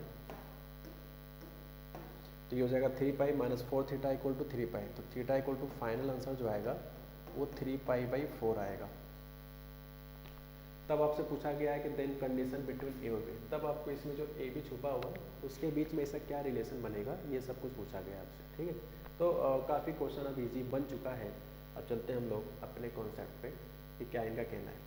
तो यानी कि हमने थीटा प्राप्त कर लिया, और थीटा क्या बच्चों, इसके अंदर जो 2 लाइन छुपा है उनके बीच का ये एंगल है, यही तो है थीटा। ये जो थीटा है, दिस थीटा, ये कौन सा है? ये जो डायमीटर था, डायमीटर वाला, वो इस पेयर ऑफ लाइंस के अंदर वाले का डाटा है, ठीक है। तो अब बात करते हैं कि थीटा कैसे निकाला जाए। ये एंगल सिंपल से मेथड से आएगा, कौन सा? ये वाला, ये आएगा इस पर्टिकुलर पेयर ऑफ लाइंस के बीच का एंगल थीटा। और क्या होता है हमने गाइस अभी सीखा, ठीक है। तो तो थीटा 3π/4 आ चुका है, तो मैं इसको मिटा देता हूँ। चलिए, तो अब हम लोग यूज़ करते हैं tan थीटा। तो हम लोग फॉर्मूला पढ़ चुके हैं 2√h² minus AB divide by mod of A plus B। और थीटा बच्चों अभी कितना है हम लोग का 3π/4, ठीक है। 2 टाइम्स कितना आएगा, h के प्लेस पे है A प्लस B, क्यों? क्योंकि एक्स वाई कोएफिशिएंट 2h होता है, तो 2h बराबर दिस, 2 से 2 खत्म, तो h के लिए प्लस b आएगा, माइनस a की जगह पे a है, b की जगह बच्चों b है, और डिवाइड बाई मॉड अब a प्लस b। ठीक, tan 3π/4 की वैल्यू बच्चा यहाँ पे -1 होता है, और इसको इधर भेज दो, ठीक है। 2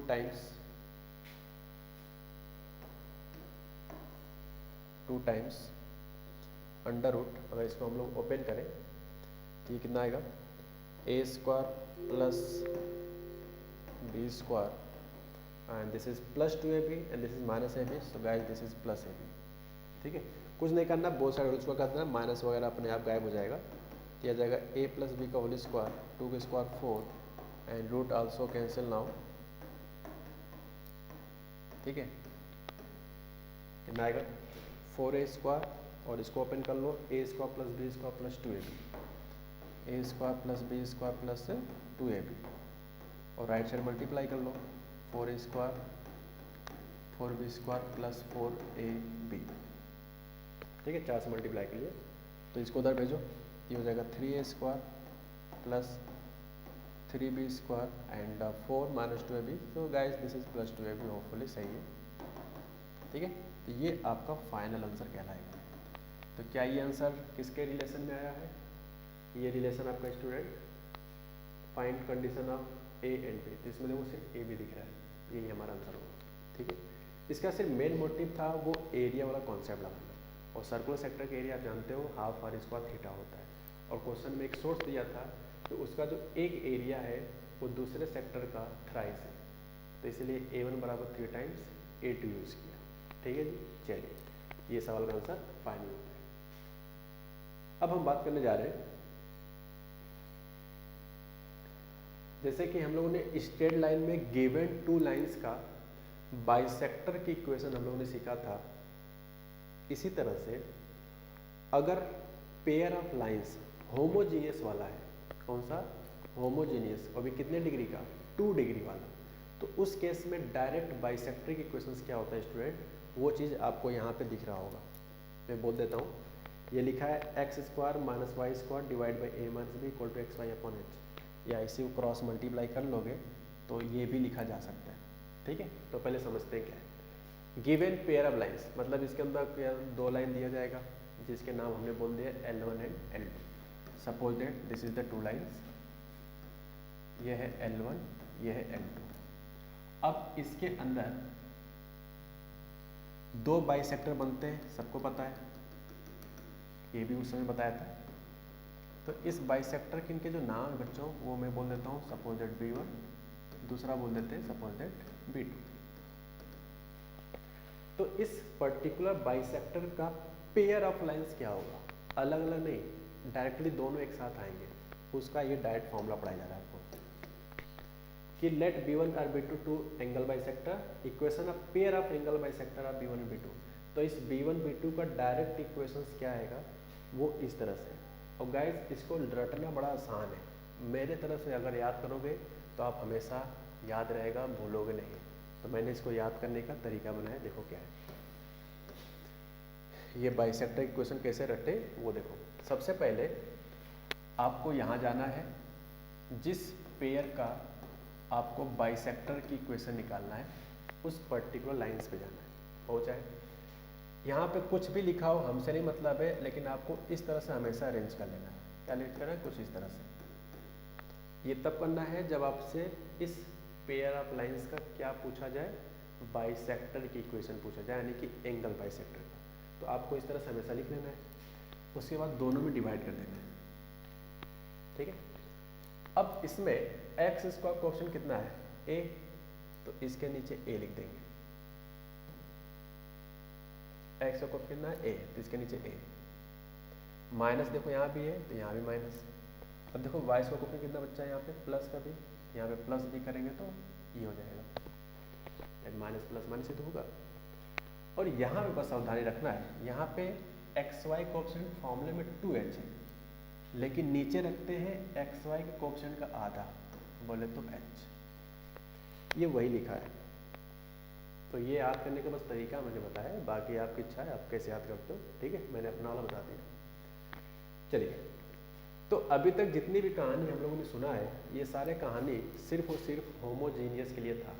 वो जो भी डायरेक्ट फॉर्मूला हम लोगों ने सीखा कि m1 m2 बराबर -2h/b, m1 × m2 बराबर a/b, ठीक है, ये सारे कुछ तभी वर्क करेंगे जब equations pair of lines homogeneous हो, लेकिन सिर्फ और सिर्फ 2 डिग्री में होना चाहिए, तब वो तब, ठीक है। चलिए, अब हम जनरल इक्वेशन पढ़ने जा रहे हैं 2 डिग्री कर्व का। ध्यान दें, 2 डिग्री कर्व। अब मैं आपको बता दूं कि जो अभी मेरे बात यहाँ बोलने वाला हूँ, ये डायलॉग आपको हमेशा बोलूँगा जब जब चैप्टर फिनिश होगा, चाहे सर्किल होगा, चाहे एलिप्स होगा, पैराबोला या हाइपरबोला, ठीक है जी। चलिए, तो 2 डिग्री कर्व एक्चुअल में हमारा जो स्टडी चल रहा है कोऑर्डिनेट ज्योमेट्री, वो 2 डिग्री कर्व का ही है, क्योंकि सर्किल की भी इक्वेशन 2 डिग्री में लिखा जाता है, पैराबोला भी 2 डिग्री इक्वेशन में होता है, इलिप्स भी 2 डिग्री में होता है, और हाइपरबोला भी, क्योंकि उसमें मैक्सिमम पावर 2 डिग्री लिखा होता है। तो उन सारे सिचुएशंस का जो एक वर्ड में कहा जाए कि इन सारे चीज़ों को बताओ एक शब्द में किस तरह से रिप्रेजेंट किया जा सकता है।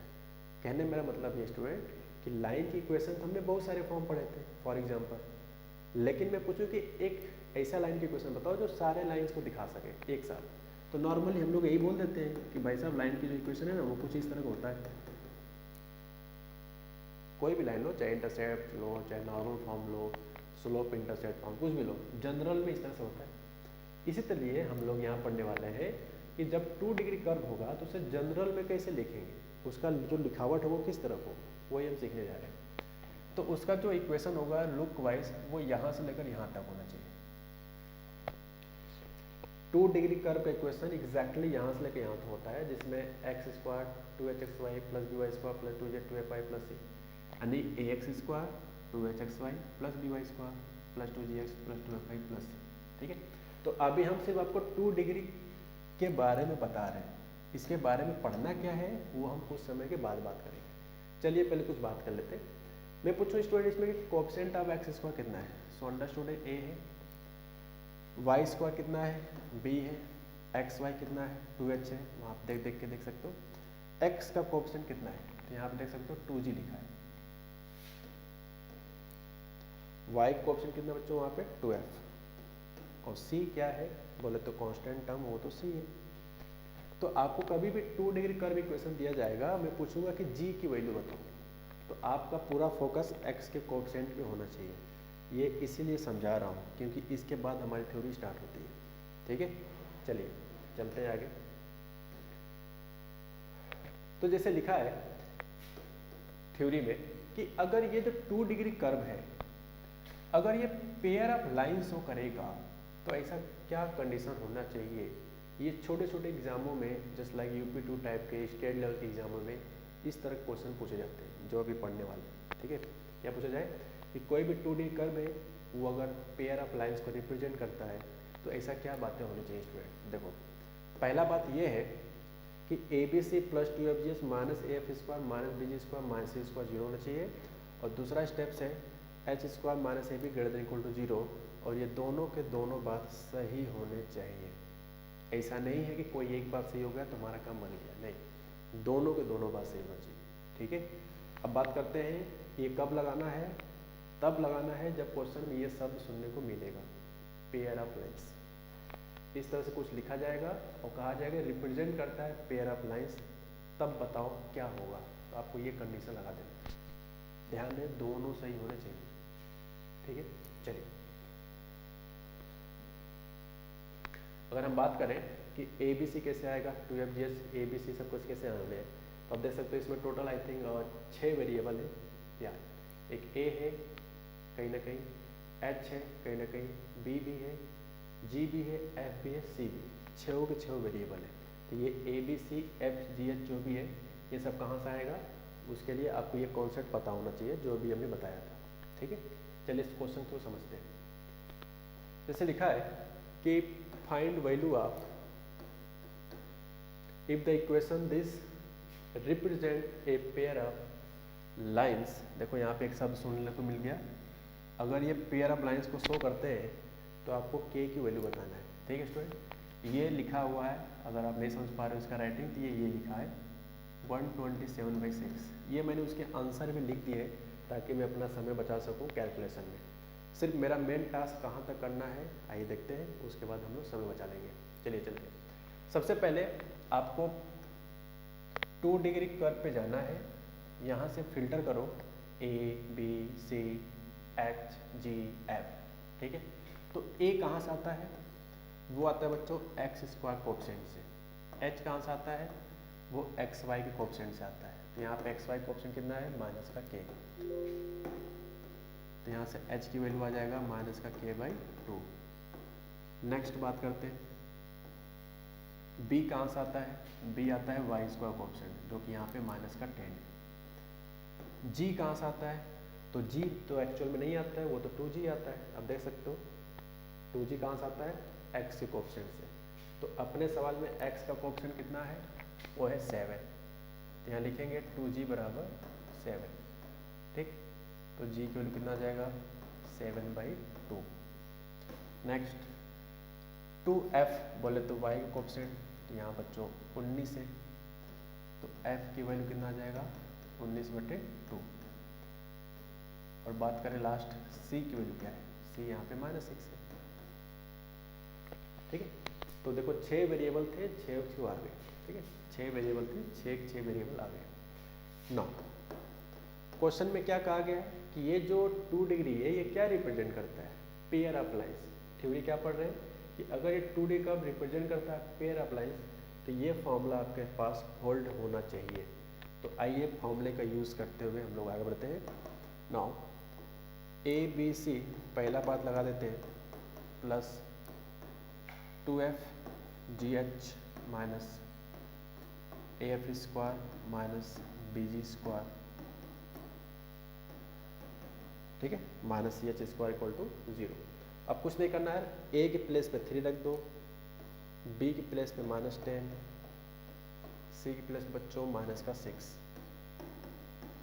F की वैल्यू देखते हैं क्या है, F कितना हो जाएगा, सो F इज आई थिंक 19/2। ठीक, G कितना बच्चों, ये हो जाएगा 7/2। H कितना है, H है आपका -k/2।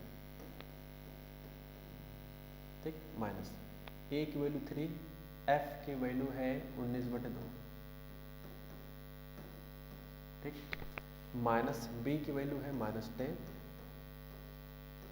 G की वैल्यू है 7/2 का whole square and CH², C की वैल्यू है -6 और H की वैल्यू है -k/2। ठीक है, तो ये क्वांटिटी = 0 होगा। अब रिलैक्स होके इसके आगे मैं नहीं लगाने वाला हूँ क्योंकि क्वेश्चन थोड़ा सा कैलकुलेशन है बस। इसको यहाँ से लेके यहाँ तक अगर आप ध्यान से देखो तो गाइस ये k में क्वाड्रेटिक बनेगा, पक्का बनेगा, कोई शक नहीं इसमें। k में क्वाड्रेटिक बनने वाला है। जब k में क्वाड्रेटिक बन जाएगा तो वहाँ से जब k की वैल्यू सॉल्व करेंगे तो एक आंसर 1 आएगा और दूसरा आंसर ये आएगा जो इससे में दिख रहा है, 100% आएगा। एक ये आएगा और एक ये आएगा। ठीक है, तो जब ये दोनों आ जाएंगे, मैं एक बार कोशिश करता हूँ कि वो एग्जैक्टली क्या आएगा, तो मैं एक बार लिखने का प्रयास करता हूँ। वो कुछ इस तरह से आएगा, after complete calculation I think ये कुछ समथिंग लाइक दैट इस तरह का कैलकुलेशन आएगा। जब इसको हम लोग पूरा एलसीएम वगैरह लेके सॉल्व करेंगे तो कुछ इस तरह का आएगा, और जब इसका फैक्टर करेंगे ना हम लोग तो ये कुछ आएगा 6k माइनस का 127। ठीक, कुछ इस फॉर्मेट में आएगा। ये पक्का आने वाला है, ध्यान से। लेकिन ये मैंने कैसे जल्दी लिख लिया, ये मैंने इसके k की वैल्यू को देखकर हमने जुगाड़ लगा के लिख दिया। बट प्लीज़ आपको कॉपी में कम से कम 4-5 लाइन फॉलो करना पड़ेगा एक्सपेंड करके, तब ये दिखेगा। ठीक है, अब यहाँ से k की वैल्यू क्या आएगा, 2 वैल्यू आएगा, एक 1 और एक 127/6। अब बात करते हैं कि क्या आपने जो ये वैल्यू निकाला 127/6, क्या ये क्वेश्चंस का आंसर होगा कि नहीं होगा। तो अभी तो हमने सिर्फ पहला कंडीशन यूज़ किया है, दूसरा कंडीशन क्या होता है, h² - ab > 0। तो अब आपको उसी में सेकेंड स्टेप फॉलो करना होगा। तो मैं पहला स्टेप मिटा देता हूँ। पहले से तो 2 वैल्यू आ गया, अब देखते हैं दूसरे से क्या आता है। ठीक है, चलिए सेकेंड यूज क्या करें, h² - ab >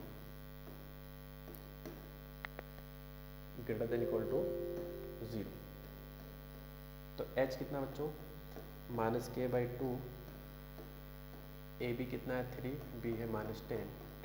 तो ये तो देख सकते हो कॉमन सेंस है कि k²/4 एंड 10 33 प्लस में। अब बताओ, किसी भी नंबर का होल स्क्वायर हमेशा पॉजिटिव आता है, 4 से डिवाइड करेंगे तो भी कोई फर्क नहीं पड़ेगा, पॉजिटिव। 30 भी पॉजिटिव है, यानी कि पूरा क्वांटिटी लेफ्ट हैंड साइड का पॉजिटिव है। और क्या आपको पॉजिटिव दे भी रहा है, इसका मतलब ये हमेशा सही है। अब क्योंकि ये हमेशा सही है, इसलिए ये जो दोनों k की वैल्यू आया है, ये दोनों के दोनों ही आंसर हमारे सही होंगे। So that's why this is the final answer. ठीक है, तो अब इसका फाइनल आंसर होगा, मैं इसको मिटा देता हूँ। मैं फिर बोलता हूँ कि ये k²/4 + 30 है, और क्योंकि ये इनका सम हमेशा पॉजिटिव आएगा और ये पॉजिटिव दे भी रहा है, इसीलिए इस k की वैल्यू रख के अगर चेक भी करोगे तो हमेशा सही रहेगा। आप चाहते करके देख सकते हो। मान लो k की वैल्यू 1 है, तो 1/4 + 30 सॉल्व करेंगे तो ये 121/4 आएगा, और 121/4 > 0 होता है, मतलब ये बात सही है। ठीक है, मान लिया जाए कि अगर यहाँ पे माइनस आता तो फिर मजबूरी होता कि आपको बारी बारी से दोनों ऑप्शन को चेक करना होता, दोनों वैल्यूज़ को, फिर दोनों वैल्यू पे जो आंसर आता तो वही वाला कंफर्म होता। ठीक है, चलिए, तो इस सवाल का जो फाइनल आंसर स्टूडेंट वो मैंने यहाँ लिखा हुआ है 127/6, दूसरा आंसर है, पहला आंसर 1 है। चलिए आगे बढ़ते हैं। अब आप देख सकते हो ये जो इक्वेशन है 2 डिग्री वाला है, और इस 2 डिग्री में जो ये लिखा है ये होमोजीनियस है, लेकिन यहाँ से जो डिग्री होने लगा वो 1 का है। तो यहाँ तक 2 था, यहाँ तक 2 था, यहाँ 2 था, लेकिन आगे क्या हो गया, 2 तो नहीं रहा ना। तो इसीलिए इस पूरे यहाँ से लेकर यहाँ तक की इक्वेशंस को हम लोग कहेंगे नॉन होमोजीनियस। क्या कहेंगे, नॉन होमोजीनियस। तो इसके अंदर रिप्रेजेंट करता है अगर 2 लाइन, तो वो 2 लाइन किस तरह के होंगे, वो होंगे एक तो y = m1x टाइप का, और दूसरा होगा बच्चों y = m2x + c2 टाइप का। तो कभी भी अगर इस तरह से नॉन होमोजीनियस इक्वेशंस हो, याद करो हमने शुरुआत में एक क्वेश्चन कराया था जिसमें हम लोगों ने सीधा 4 फॉर्मूले से अलग अलग लाइंस निकाला था। अगर आप जाकर नोट्स में देखो अपने शुरू के, आज के लेक्चर के शुरू में, तो वहाँ पे हमने सीधा 4 फॉर्मूले निकाला था। कुछ आया था x + 3y - 1 = 0, x + 3y I think +5 = 0 आया था। ठीक है, तो यहाँ पे स्लोप कुछ भी हो सकता है, इंटरसेप्ट फॉर्म कुछ भी हो सकता है इन जनरल। तो ये मैंने लाइन लिखा हुआ है यहाँ पे। ठीक, पहला लाइन यहाँ है, दूसरा लाइन यहाँ है, तो इनके बीच में भी कुछ ना कुछ एंगल होगा। तो रूल क्या कहता है कि या तो आप इनसे सिद्धाचार फॉर्मूला यूज करके 2 लाइन अलग अलग बना लो, वहाँ से स्लोप निकाल लो m1 m2, और tan थीटा पढ़े ही होगे डिटर्मिनेंट मॉड के अंदर m1 - m2/1 + m1 m2। देखिए एक डिफिकल्ट टास्क है, क्योंकि यार पेयर ऑफ लाइन दिया जाएगा, उसमें से लाइन अलग अलग निकालोगे सिद्धाचार फॉर्मूले से, काफ़ी टाइम लगेगा। ठीक है, तो इन सब से बचने के लिए आपको सीधे सीधे tan थीटा का फॉर्मूला वही यूज़ कर लेना है जो किस में पढ़ाया गया था आपको, होमोजीनियस में, same as homogeneous formula. Homogeneous का भी आप जाके देखो एग्जैक्टली सेम फार्मूला है, मैं आपको दिखा देता हूँ। पहले आप देख लो, यहाँ पे लिखा है tan थीटा = 2 √h² - ab। यही फार्मूला हम लोगों ने होमोजीनियस के लिए भी पढ़ा था और नॉन होमोजीनियस के लिए पढ़ रहे हैं। यानी एक चीज़ फ्री हो गई हम लोग कि कोई भी पेयर ऑफ लाइन दिया है, उनके बीच का एंगल निकालने का सबसे बेस्ट कॉन्सेप्ट यही है। ठीक है, तो ये चीज़ हम लोगों ने समझ में आ गया। अब इसमें भी वही स्टेप्स है कि अगर h² - ab 0 हो गया तो दोनों लाइन्स पैरेलल होंगी, मतलब कुछ इस तरह का। अगर a प्लस बी 0 होता है, a प्लस बी बोले तो a क्या बच्चा ये, b क्या है ये, तो अगर ये 0 होता है तो दोनों लाइन कैसे होंगे, परपेंडिकुलर। आप देख सकते हो a plus b 0, so tan theta equal to something. ठीक है, चलिए नाउ अब हम लोग स्टार्ट करते हैं बच्चों एक लास्ट कॉन्सेप्ट जिसका नाम है, कोई स्पेशली नाम देके तो नहीं पढ़ा रहे, लेकिन ये इतना इम्पोर्टेंट है किस पर्टिकुलर टॉपिक के अंदर लग जाएगा आपको पता भी नहीं चलेगा। लेकिन आप हमसे पढ़ रहे हो, आपको हम पता करवा ही देंगे, क्वेश्चंस को देखकर कैसे जज करेंगे कि इस कॉन्सेप्ट को फॉलो करना है, ऐसी क्या क्या बातें होनी चाहिए जिससे कि आपको पता चले कि इस सब चीज़ को यूज़ करना है। ठीक है, पहले हम लोग एक छोटी सी बातों को यूज़ करते हुए आगे बढ़ते हैं। आपके पास क्वेश्चंस पढ़ते हुए हम ये कैसे पता करें कि आपको किस कॉन्सेप्ट के सवाल है और कैसे वर्क करना है। ठीक है, प्लीज़ गाइज अभी आपको कुछ भी नहीं देखना कि इसके पीछे क्या लिखा है, अभी मैं सब दिखाऊंगा। ये जो मैं बात बोलूँगा ना उसको समझना जरूरी है। देखो, आपको हमेशा एक चीज़ दिया जाएगा, कोई ना कोई 2 डिग्री कर्व होगा, क्या कोई भी 2 डिग्री कर्व। अब जैसे मैं कह रहा हूँ 2 डिग्री कर्व में जैसे क्या हो सकता है, अभी ध्यान से देखो हम यहाँ पे कर्व लिख रहे हैं। अब जब सर्किल पढ़ेंगे, सर्किल भी 2 डी कर्व हो सकता है यहाँ पे ज्योमेट्री सर्किल का हो। पैराबोला पढ़ेंगे तो हो सकता है पैराबोला हो, एलिप्स पढ़ेंगे तो हो सकता है एलिप्स हो, हाइपरबोला पढ़ेंगे तो हो सकता है हाइपरबोला हो, या कोई भी जनरल में 2 डिग्री कर्व हो सकता है जिसको हम जानते भले ना हो। ठीक है, चलिए तो 2 डिग्री कर्व दिया जाएगा, पहला स्टेप। दूसरा चीज़ आपको एक लाइन दिया जाएगा, क्या दिया जाएगा बच्चों, एक लाइन दिया जाएगा। अब इस लाइन का कर्व के साथ क्या कनेक्शन होगा, आई रिपीट, लाइन का कर्व के साथ क्या कनेक्शन होगा, सिर्फ एक कनेक्शन होगा कि वो कर्व को 2 जगहों पे 100% कट कर रहा होगा। कितनी जगहों पे, 2 जगहों पे। फिर से बोलते हैं क्या क्या दिया जाएगा, आपको 2 डिग्री कर्व दिया जाएगा और कोई ना कोई लाइन दिया जाएगा। लाइन की खासियत क्या होगी कि वो 2 डिग्री कर्व को कहीं ना कहीं कट कर रहा होगा 2 जगहों पे, ध्यान रखें 2 जगहों पे ही कर रहा होगा। अब बात करते हैं आगे। अब इसके इंटरसेक्शन पॉइंट्स को अगर आगे बढ़ाएं, सिर्फ कहाँ को, इंटरसेक्शन पॉइंट से अगर एक लाइन ड्रॉ करें तो 2 इंटरसेक्शन पॉइंट 2 लाइन बनेगा। आगे चलकर अगर ये देखो, एक लाइन यहाँ ड्रॉ किया, एक लाइन यहाँ ड्रॉ किया, कहाँ ड्रॉ किया है, इंटरसेक्शन पॉइंट को आगे बढ़ाएं और अगर ये चीज़ 100% ओरिजिन पे जाके मिले, किस पे, ओरिजिन पे, तो इस तरह के क्वेश्चंस में OA लाइन की इक्वेशन और OB लाइन का इक्वेशन कैसे फाइंड करते हैं, ये बड़ा ज़बरदस्त प्रोसेस है। इस प्रोसेस से आपको गुजरना होगा, जिससे कि प्रोसेस को फॉलो करने के बाद आप सीधे सीधे OA लाइन की इक्वेशन और OB लाइन का कंबाइंड इक्वेशन लिख पाओगे, आई मीन टू से पेयर ऑफ लाइंस लिख पाओगे। ठीक है, चलिए समझते हैं क्या कहना चाह रहा है। गिवन एनी 2 डिग्री कर्व, मैंने भी यही कहा था, कोई भी 2 डिग्री कर्व हो सकता है।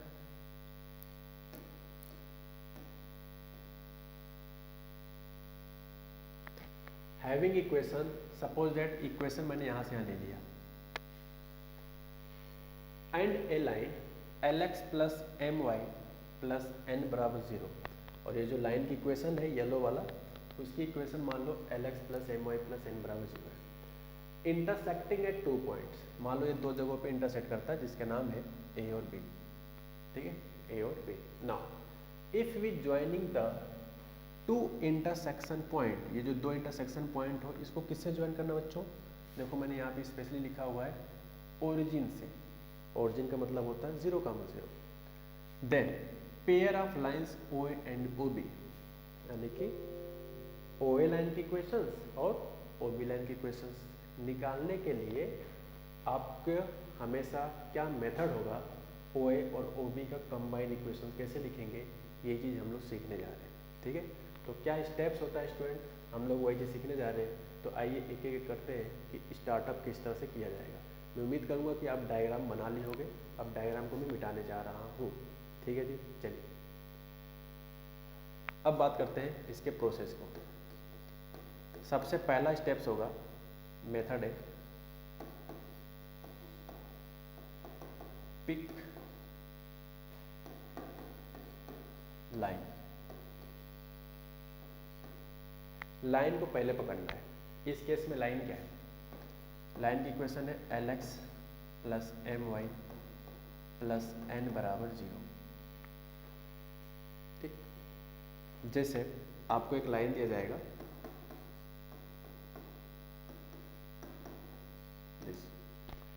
इस लाइन में मैं आपसे पूछूं कि 1 की वैल्यू बताओ, थोड़ा अजीब लग रहा होगा सुनने में, यार 1 की वैल्यू, ये क्या बात है? इस पूरे प्रोसेस में यही कॉन्सेप्ट ही है, 1 निकालना जाता है। क्यों निकाला जाता है उसका रीजन अभी कुछ समय बाद आपको पता चल जाएगा, ऑटोमेटिक। ठीक है, देखो क्या है, ये लाइन दिया गया है। अब मैं आपसे पूछूं कि इस क्वेश्चन में 1 की वैल्यू निकालो, तो यार 1 तो कई सारे तरीके से निकाल सकते हैं। जैसे सपोज दैट ये लिखना नहीं, सिर्फ सुनना है। अब अगर 2i से डिवाइड कर दे तो क्या इससे भी 1 आ गया? 1a भी है। अच्छा, हो सकता है कोई बंदा है 3x को राइट साइड शिफ्ट करे एंड देन डिवाइड करे, मे भी ऐसा पॉसिबिलिटी है।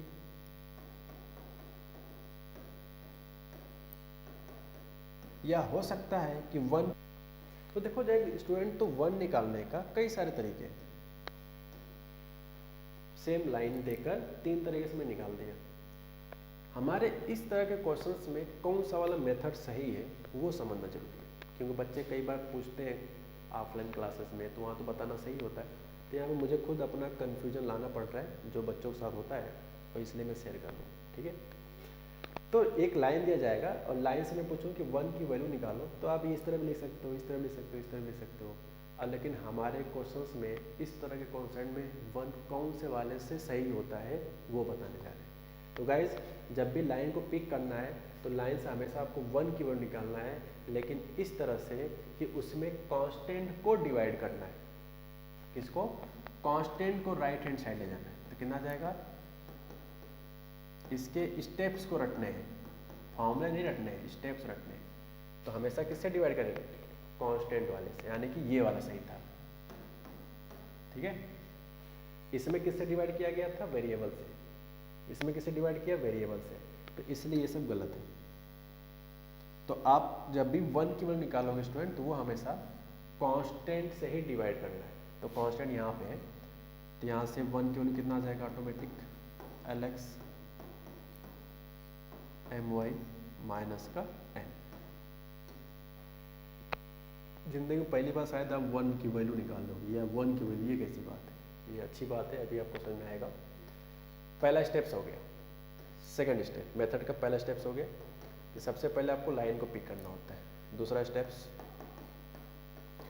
Pick curve. क्या कर्व है भाई? ax स्क्वायर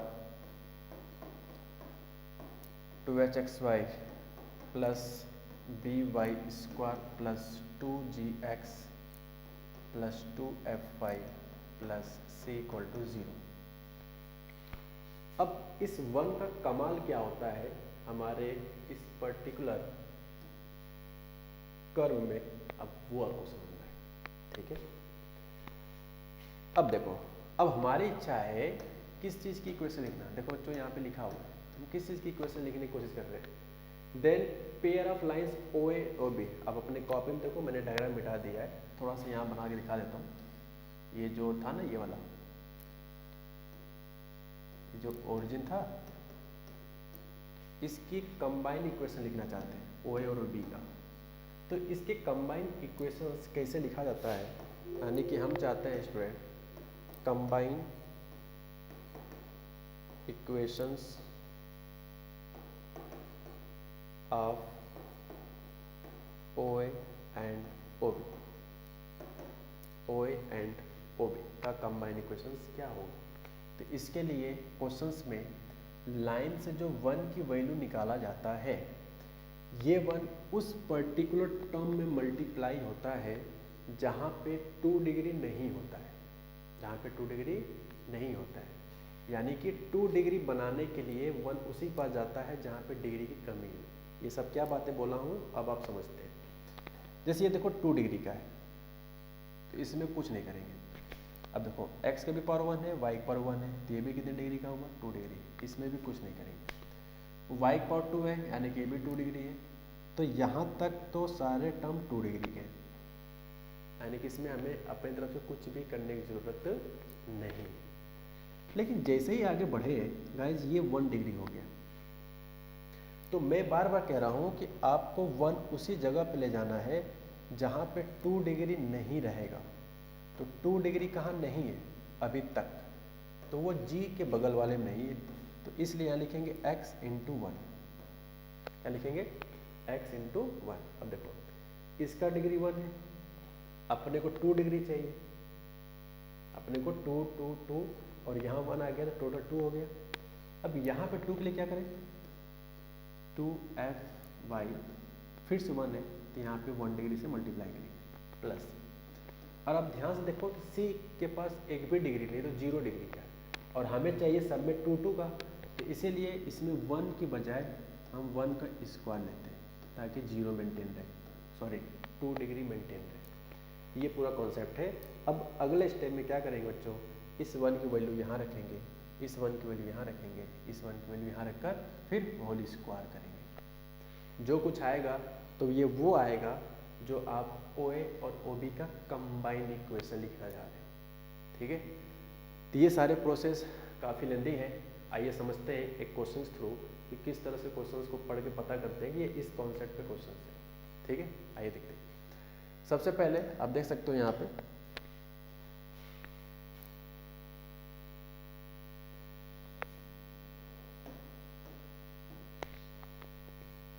ठीक है, देखिए कहा गया है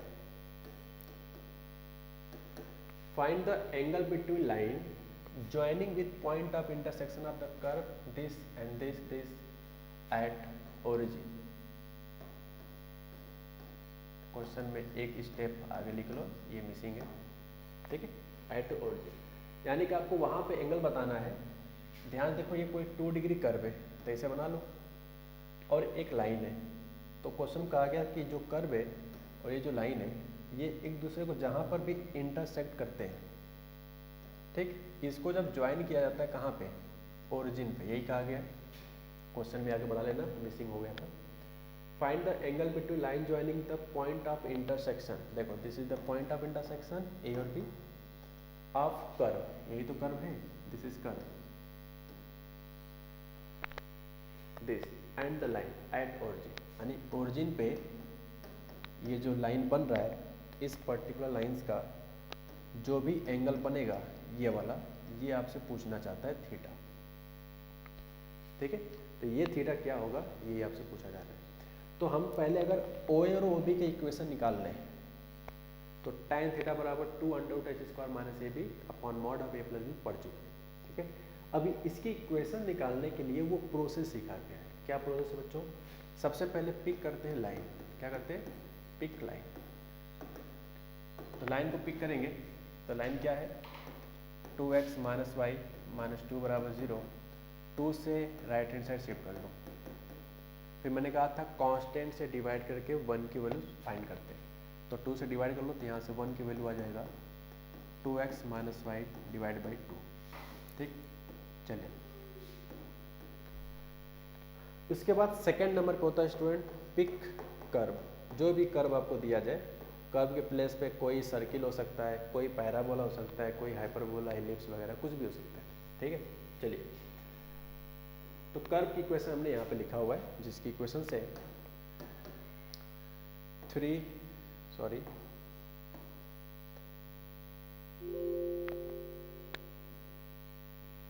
x square plus 3xy plus 4x minus 1 equal to 0। ठीक है,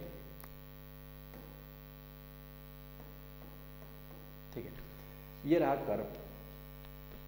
अब मैंने कहा था कि लाइन से जो 1 की वैल्यू है, यही मैंने बताने की कोशिश किया था इस जगह पे कि लाइन से 1 की वैल्यू निकालते हैं और उस जगह पे ले जाते हैं 1 को जहाँ पे 2 डिग्री नहीं होता है, यानी जहाँ जहाँ कमी होती है 2 डिग्री का, उस हिसाब से 1 को एडजस्ट करते हैं। यहाँ पे x के पावर 1 था तो 1 डिग्री कमी थी इसलिए 1 किया, यहाँ भी 1 डिग्री था तो 1 डिग्री कमी था इसलिए 1 किया, यहाँ 0 डिग्री था यानी हमें यहाँ 2 डिग्री चाहिए, इसलिए 1 का स्क्वायर किया। ठीक है, चलिए तो यहाँ क्या करना है हम लोग बच्चों, देखो ये 2 डिग्री है, इसमें कुछ भी नहीं करेंगे, ये भी 2 डिग्री है, इसमें भी कुछ नहीं करेंगे, लेकिन यहाँ पे अगर बढ़ा जाए तो ये 1 डिग्री का है, तो 1 डिग्री इसका मतलब इसमें लिखेंगे 4x इंटू 1 माइनस, ये 1 है तो 1 के बगल में कुछ है ही नहीं, इसलिए कांस्टेंट है, यानी कि 2 डिग्री की कमी है, इसलिए 1 का स्क्वायर। बाकी ये दोनों टर्म 2 डिग्री का था, इसलिए इसको एज इट इज़ कॉपी कर लेंगे, और ये करने से किसकी इक्वेशंस आता है, OA और OB का कंबाइन इक्वेशंस आता है। ठीक है, चलिए तो 1 के प्लेस पे क्या रख दे भाई,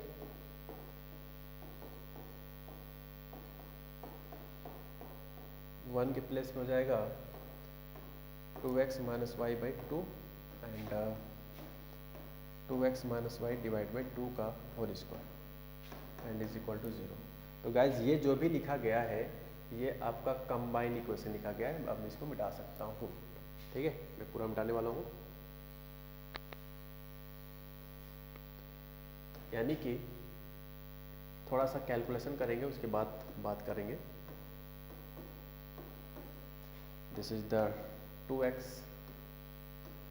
2x minus y minus a minus b का होल स्क्वायर, ओपन कर लो ऊपर, 4x square plus y square minus 4x y divide by 4 and this is equal to 0। 4 का मल्टीप्लाई कर लो सब में, दिया जाएगा 4 square plus 12x y plus 8x 2x minus y minus 4x square plus y square minus 4x y is equal to 0। थोड़ा सा और अच्छे से कैलकुलेट करें, सिंप्लीफिकेशन ये आ जाएगा बच्चों 8 दूनी 16x square minus 8x y minus 4x square minus y square plus 4x y and this is equal to 0। ठीक है, चलिए 4x स्क्वायर से कैंसिल आउट, तो सिर्फ बचेगा 16x square and x Y वाले के जो टर्म देखा जाए तो 12 माइनस 8 4 हो जाएगा, 4 4 8 यानी कि 8x वाई, और एग्जैक्टली वाई स्क्वायर के जो स्टूडेंट टर्म्स हैं वो सिर्फ एक ही बार आया है, वो है ये। ठीक, तो मैं आपसे पूछूं कि किसका इक्वेशन है, ये किसका इक्वेशन है डायग्राम को देखकर, तो गाइज ये इक्वेशन है कंबाइन इक्वेशंस। ठीक है, combine equations equation of OA and OB, इसकी वैल्यू क्या है 16x square plus 8xy and minus y square is equal to 0। ये आंसर इसका है। अब ये क्योंकि OA और OB कंबाइन इक्वेशन आ गया है, इस प्रोसेस को फॉलो करते हुए तो इसी बीच में आपसे एंगल पूछा यानी कि थीटा यानी कि tan theta, tan theta formula होता है 2√h square minus AB divide by mod of A plus B। अब उसका समय आ गया यूज़ करने का, तो कैसे यूज़ करेंगे गाइस, सुनाओ। A की वैल्यू 16 है, 2h की वैल्यू बच्चों यहाँ पे 8 है तो h की वैल्यू 4 हो जाएगा, और B कितना है माइनस का 1, तो ये 3 वैल्यू पता हो गया। तो आपसे क्या पूछा गया है angle, so now tan theta equal to 2√h square minus AB upon mod of A plus B। So guys tan theta is equal to कितना हो जाएगा 2√h के प्लेस में 4 है तो स्क्वायर करेंगे 16 हो जाएगा, और AB करेंगे तो minus minus plus 16 and A plus B 16 minus 1। So now अब मैं डायग्राम मिटा सकता हूँ, किसी काम का नहीं अभी। तो बच्चों ये हो जाएगा आपका tan theta is equal to 16 ये हो जाएगा आपका 8√2। ठीक है, and 16 minus 1 50। So theta equal to tan inverse 8 √2/15।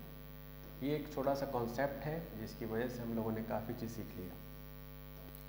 अब जैसे स्टूडेंट यहाँ पे अगर देखा जाए तो कहा गया consider all chord of curve.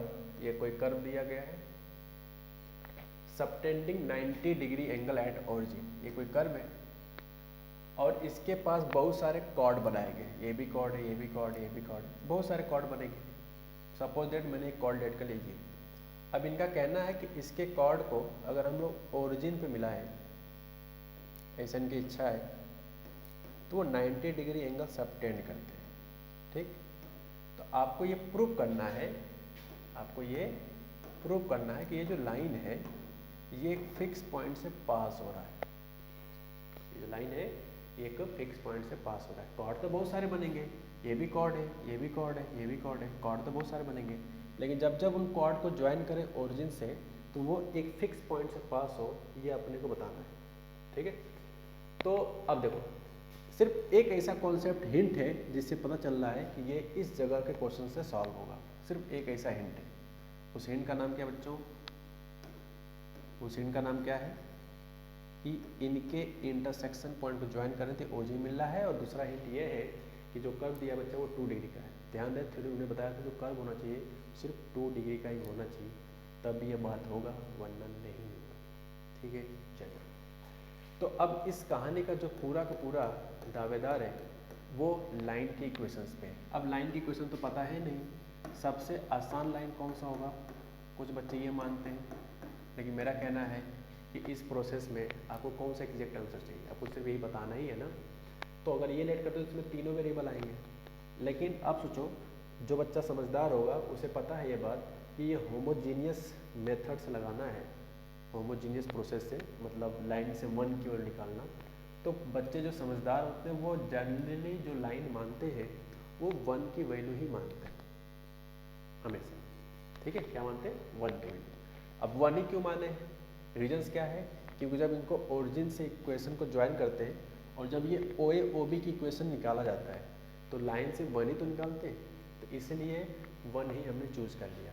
यानी लाइन को पिक कर लिया। अब पिक करते हैं कर्व। और कर्व में बच्चों क्या करना अपने को? बोलो बोलो बोलो।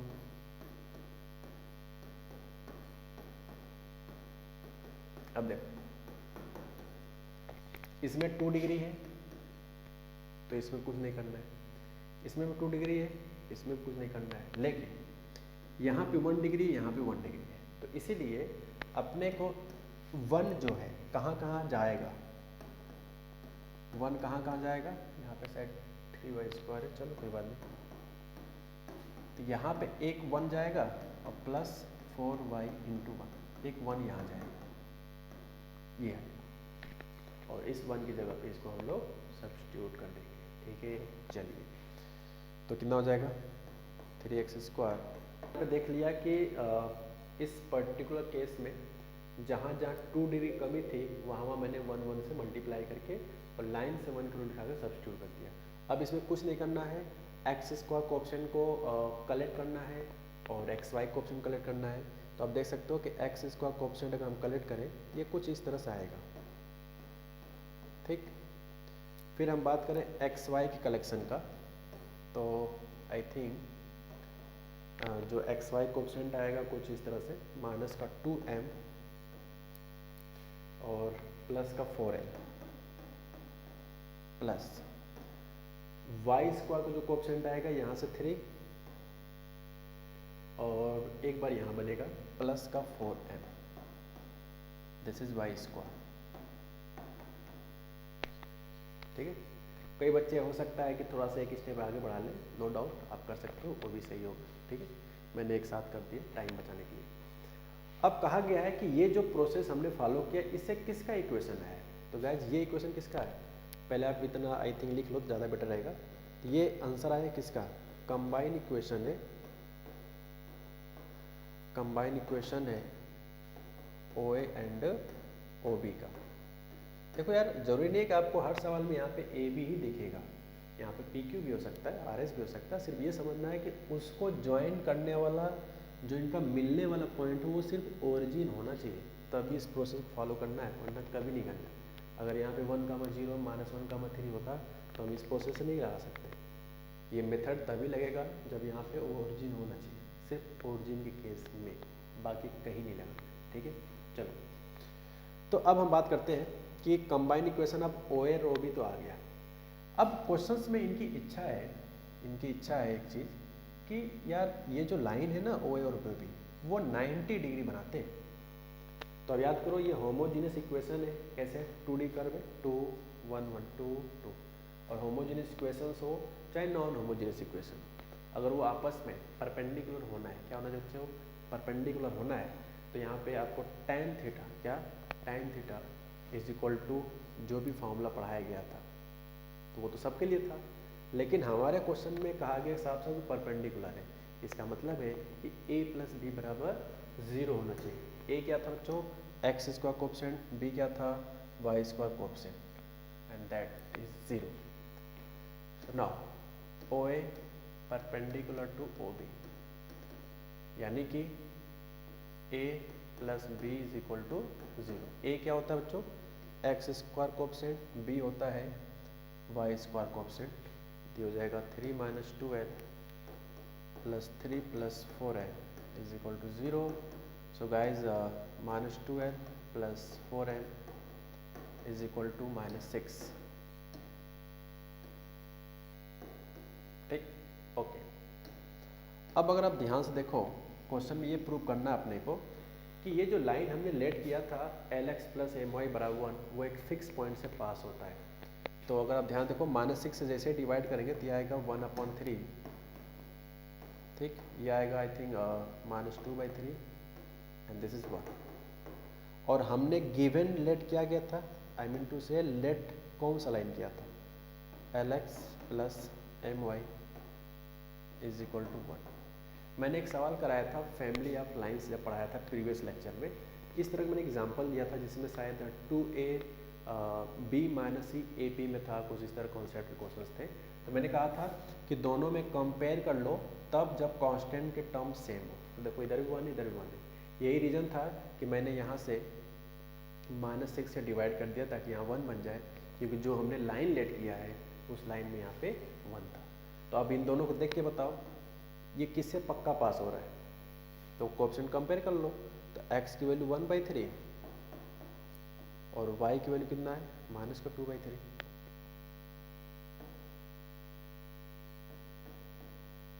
-2/3।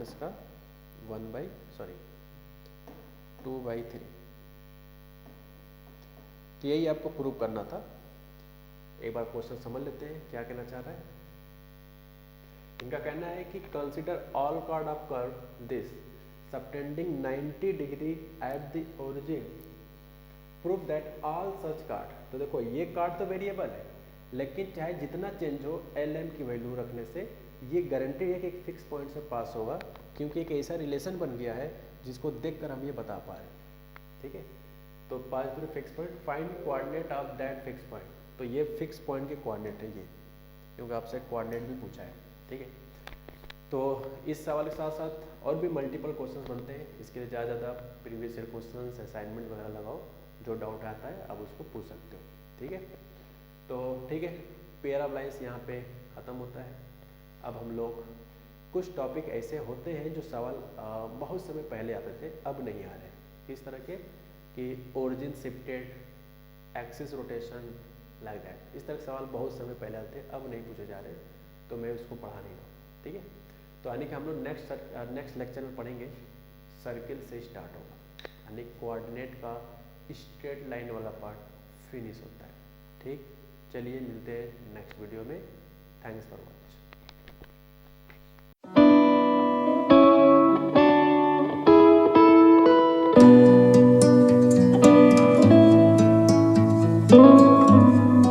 अच्छा सुनो, चैनल को सब्सक्राइब करो, उसके बाद घंटी बजा देना ताकि अगली वीडियो आपसे मिस ना हो पाए।